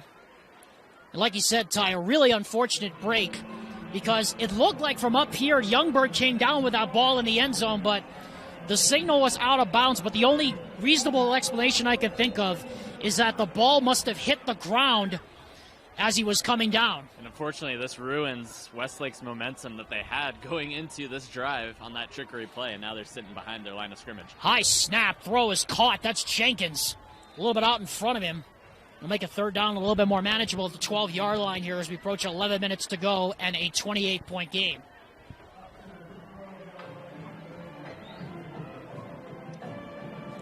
You give credit to this Westlake team. I mean, these kids don't give up. And it looks like they're going to take a timeout here with 10:49 to go here in the fourth quarter. It's a good time to remind you the Advanced Windows fall window sale is going on right now. It's your last chance to get in on $2,000 off 10 windows or more. With 0% interest, 60 months financing. Call them today, 801-850-9100 to get in on the fall window sale. We're also presented by Igloo Outfitters, the most comfortable worn sleeping bag that has you covered during the chilly days and nights. Now you can watch the game in comfort and never miss the moments you were meant to see. Go to igluoutfitters.com and enter code REWIND for $20 off your order. And wouldn't we like to have an igloo right now where we're standing right here? Temperature clearly has dropped into the high 30s here. And the wind is... It's getting into the later portion of October, going into November. It's only going to get colder from here, Alex. Sure is. Third down and 8 now from the 12. All likelihood 4-down territory here for the Thunder, down 28. Bayless drops the snap, and he drops it again, and it's picked up by Edwards.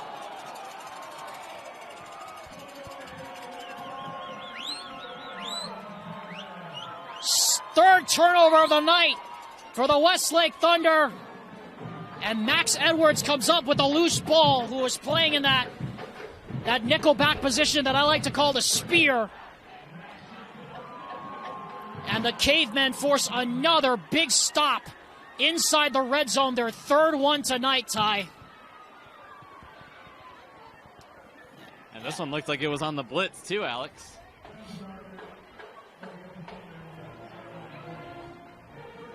I think the Cavemen just came out today proving that they are this capable playoff contender more than anything. We've seen time after time, play after play, drive after drive, conversion after conversion, whatever you want to say. I think they are legit, Alex, and this proves it that they are a reasonable and a powerhouse playoff contender going into this next playoff season. Yep, you can definitely see why they were number one in the UHSA RPI coming into the playoffs as Yearly takes it on the sweep to the right side. As American Fork more focused now on eating the clock. Remember, when we get to that 35-point threshold, we will have a running clock for the remainder of this game.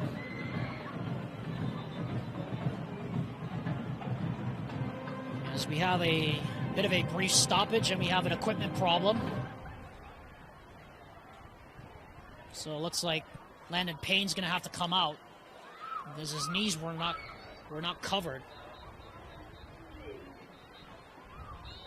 So we'll try it again. 9:50 on a rolling clock. Going down to the end here.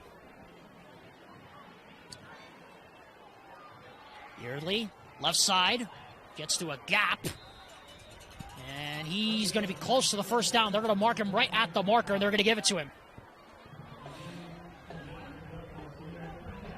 And this American Fork offensive line tie just open up bigger and bigger holes as the night goes on. You can tell they're just imposing their will right now on this Westlake defense. Well, it's a good news that their offense has been on the field for as long as it has, deteriorating every defensive proportion that Westlake has been able to attribute during the course of the game. And what's interesting is they've been able to find different aspects. As we mentioned, the amount of play calling, courtesy of the Caveman offensive coordinator, is very interesting and very cool to watch.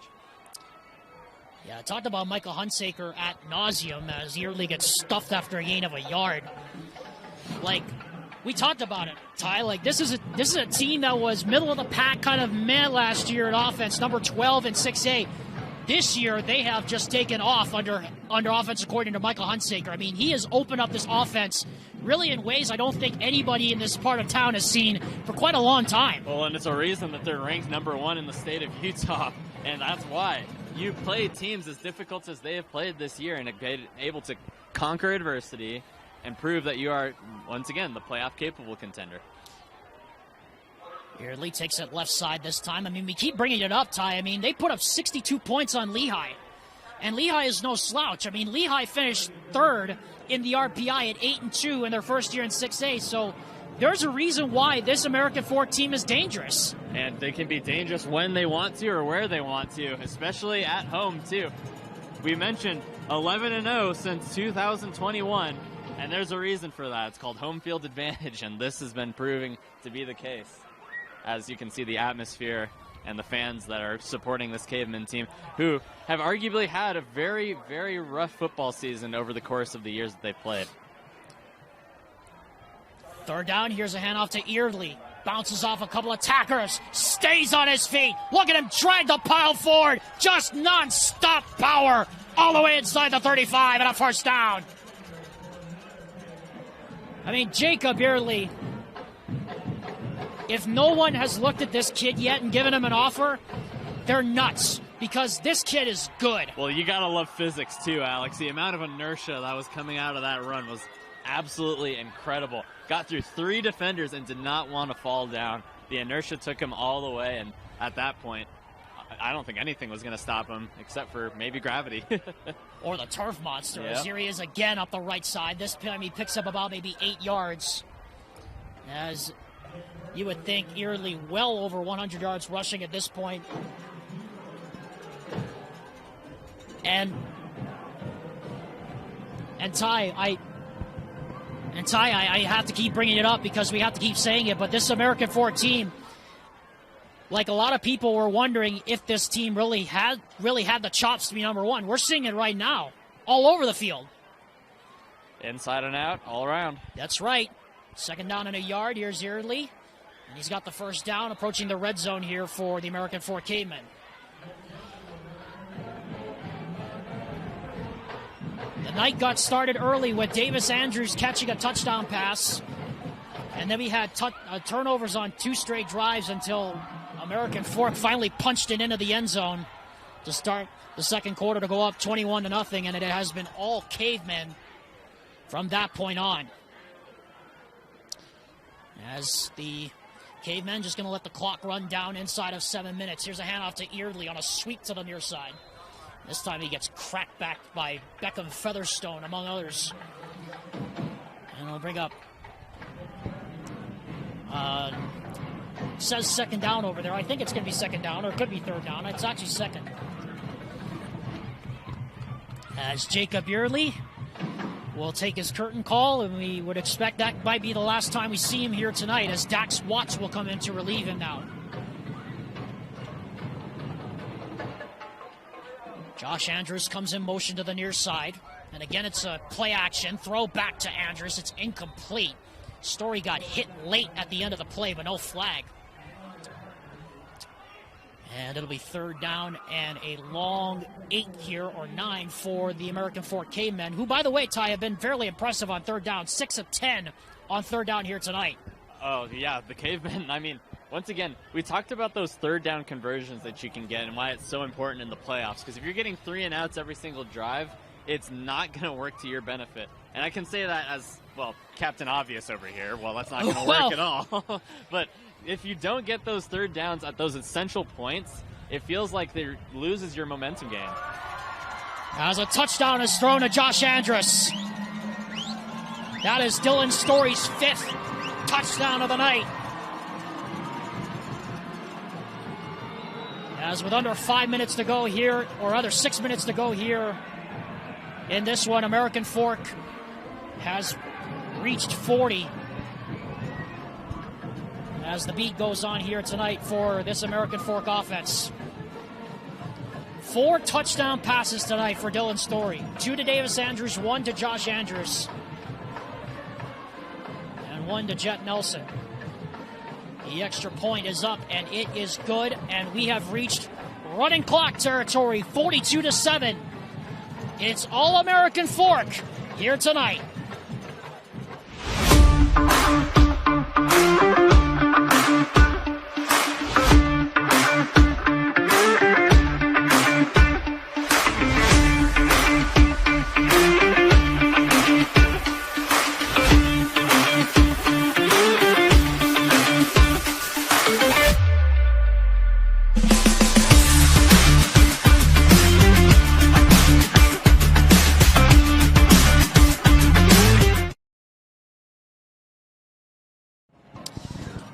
I'd like to thank Igloo Outfitters for their sponsorship of KSL Sports Rewind's coverage of UHSAA playoff football.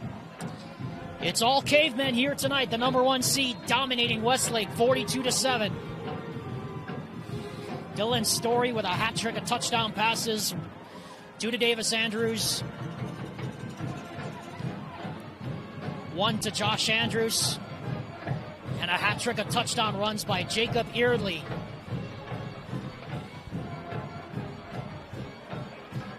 As the kickoff going into the wind down near that corner is taken on the run to Jenkins. Did he step on the sideline? Apparently he did it. And he gets one-on-one waffle boarded right there. What a tackle. As it was Wilkinson who came up on the Gunners on the special teams and made the hit. So as we've hit 35 points, the mercy rule is now in effect. The clock will only stop on penalties and timeouts. As it has been all American Fork here this evening.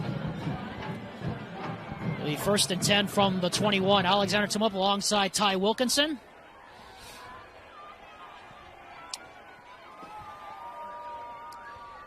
Bayless to run on 1st down. Wanted to actually throw. Comes back to the line of scrimmage now. Throws and just throws it away in the direction of his intended receiver. Clock will stop momentarily, and now they'll run it. Interesting dynamic that they chose to do whenever you're up by a certain amount of points. I mean, I like the concept. I just thought that was interesting. I've never seen a league that would have done that before. Well, while we have a moment, want to thank Austin Bigelow for his help on the camera tonight. Want to thank also Mike Christensen and Tino Psyche and Addison Kerr and all the men and women behind the scenes this week. As Bayless pump fakes on 2nd down, takes off, and struggles out close to the 25-yard line as the next snap will take the ball, or next snap of the ball will take us under 4 minutes. Well, Alex, behind the scenes don't get enough credit as much as I think they deserve. Yes. Honestly. They're the ones that make it happen, honestly. We're just the ones who call what's going on. And, well, we just got to love the behind the scenes aspect. And we would be very remiss if we didn't shout out Vince Francis, because the people don't realize the work that man puts in 24/7 to get these games out to the public here in Utah and around the world is a thing of beauty. Well, not all heroes wear capes. Yes, exactly. Bayless pump fakes on 3rd and long, tries to take off, he'll run, and he gets the first down. Clock will stop momentarily while they set the chains with 3:36 to go, and then they'll move it. I'd like to remind you, at the conclusion of the game, Ty and I will be selecting our choice for the Heidemann & Associates Player of the Game, presented by the full-service law firm, committed to winning for you, the client. And we will be back next week for more playoff action. American Fork will face the winner of Bingham or Syracuse. That's going to get to November football. He's transitioned from October to November. It's only going to get colder. It's only going to get more intense. Yeah, that Bingham team is going to be really dangerous. Whoever comes out of that game is going to be really, really dangerous, as Bayless throws up the sideline for Heiner, tries to reel it in with one hand, and we have a flag. Well, looked like Heiner's left hand was being held onto, but it looked like he was grabbing onto the defender at the same time, trying to draw that call. But either way, it's a pass interference against AF. Just the second penalty, like you said, Ty, of the night against the Cavemen. So, Ty, I know we'll talk about this ad nauseum in the postgame, but what did this American Fork team prove to you tonight, besides the fact that they are legitimately a threat to Corner Canyon now that we've seen here tonight? They've proved that they are able to handle situations as best as they possibly can. And I think that I say that in a broader term just because of the first downs, the amount of third downs that they've been able to convert, the touchdowns that they had. I mean, courtesy of, well, Mr. Blake Andrews. I mean, yes. I'm sorry, Davis Andrews. Davis Andrews, of course, Andrews, yes. The man of the hour, I should say, of the past 2 hours, considering what they've been able to accomplish. But the defensive perspective, I think, has just been the most underrated aspect of this Cavemen defense, because they've held Mr. What's his name? They've held Bayless, yes. Sorry, they've held Bayless to, well, as many yards as you've been given. I mean, you've been given up a little bit of yards on the blitz, but still, the fact that you've held them to 4 sacks and a ton of pressure, I mean, causing fumbles too, just the fact that the defense has been able so prevalent, that complements the offense. And it all goes to that defensive coordinator, Chris Busing, as Bayless gets out of the pocket, goes toward the sideline, gets the first down.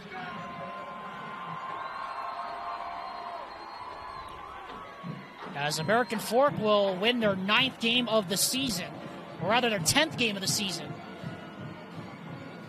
And their only loss was to Lone Peak, of all teams, on the road back all the way in October, all the way at the beginning of October.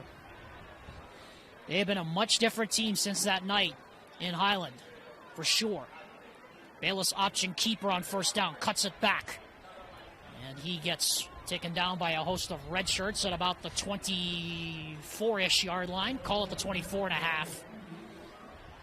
As we're under 1 minute to go, want to remind you that KSL Sports Rewind has you covered for all of championship week.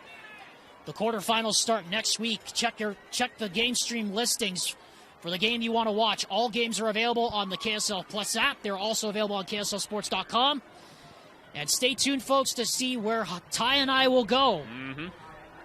Should be a very interesting slate of games in the quarterfinals, as Bayless, looking up the middle, throws a wobbler to the end zone. A lot of contact, and here comes another flag. That was a little bit. Yeah, that was a little bit obvious right there. Don't be an actor if you're. So this will be the second pass interference penalty of the night against American Fork on this drive alone. Well, Alex, how nice is it that KSL offers basically a red zone experience for high school football? You can watch any game you want, anytime. That's right. They're playing. And since there's so many games going on, you could probably split screen pretty much every game if you want to try to watch it all at once. I'm sure there's someone out there. Shout out to whoever you are. I mean, I was doing that. I was doing that on my couch for basketball last year. Shout out to Dusty and Jeff Hansen, of course, doing the KSL Sports Friday Night Red Zone. As Bayless takes it to the left, he will go out of bounds. Clock will stop momentarily with 18 seconds to go here in the ball game, as Westlake will try to put it in the end zone one more time before time runs out. And Westlake will call a timeout with 11 seconds left here in the game. I'd like to remind you once more, KSL Sports Rewind's coverage of UHSAA playoff football continues next week, Friday. Once again, check your local listing. Check the game stream listings on KSLSports.com. And also tune in live on the KSL Plus app. And if you can't decide which game to watch, like Ty said, join us for the KSL Sports Friday Night Red Zone for the last time in 2023, as Dusty and Jeff take you border to border across the Beehive State for all the playoff action you never knew you needed. We also want to remind you that coming up in 2 weeks' time, KSL Sports will have coverage of the 5A, 4A, and 6A semifinals and championship games. Stay tuned to see what Dusty and the boys have cooking up for you.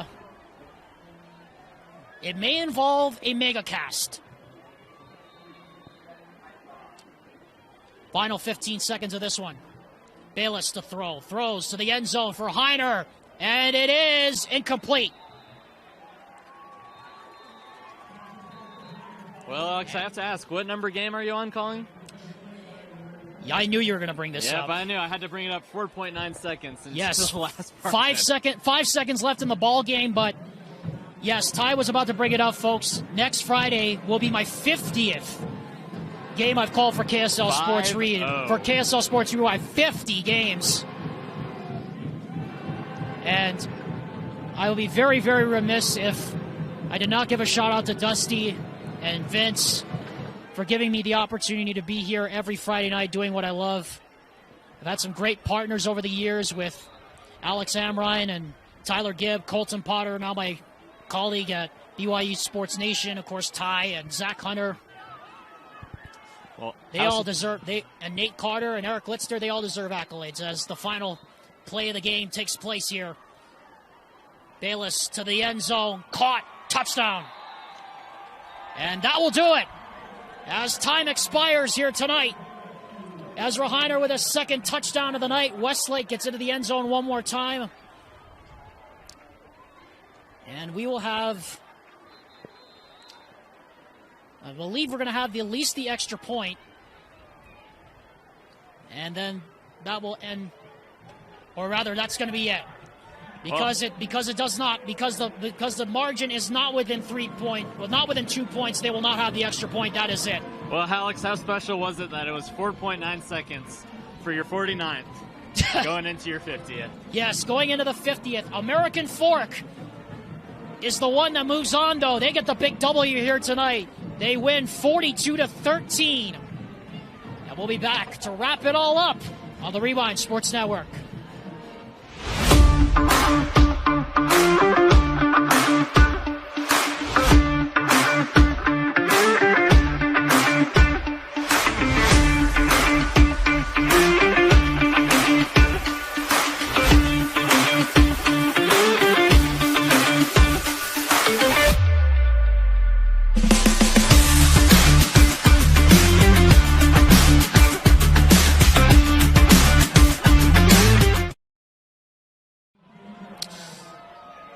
Well, it all wraps up here tonight. American Fork, the #1 overall seed in 6A, cruises to a 42-13 victory over the Westlake Thunder here tonight.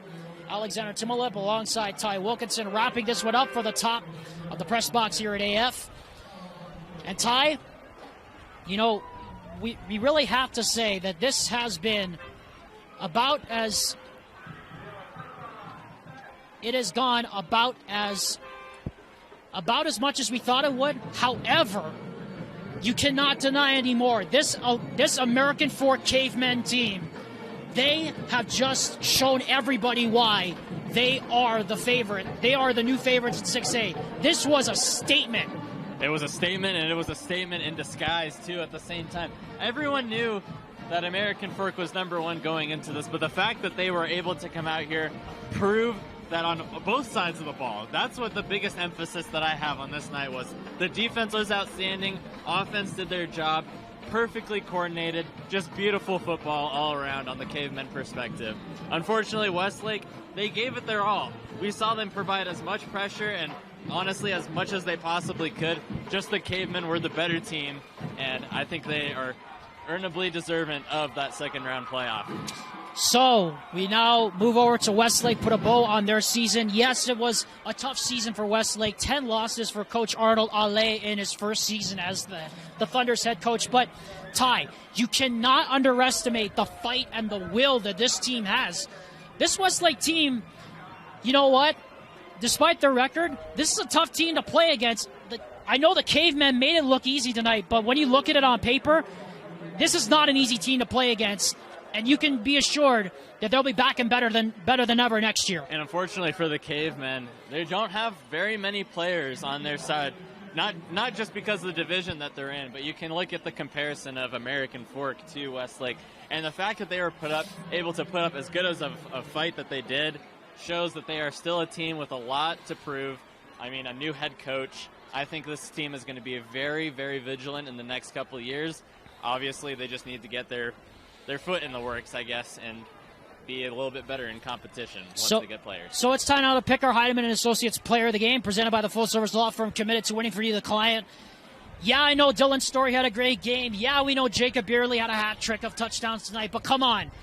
The U-boy, Davis Andrews, had only 6 catches on the night, but 2 touchdowns, over 100 yards receiving, and he had a highlight reel interception in that first quarter that really set the tone for this Caveman team tonight. Gotta love Mr. Cinco, and I say that because, well, obviously it's hard enough to be a receiver as is, but the fact that you can play defense and offense at the same, not the same time, but like at the same game is pretty impressive to me, considering the amount of energy and the amount of effort that takes. And there's a reason why he has a C on his jersey, and the C for the captain is because he's that versatile player, and he knows what he's doing on the field, and he works day in and day out to try to be that accessory player. So, Ty, we look forward now. The Cavemen will have either Bingham or Syracuse coming in next week on Friday. Again, as you said, doesn't get any easier from here. Only gets harder for American Fork if they want to get back to Rice-Eccles Stadium. But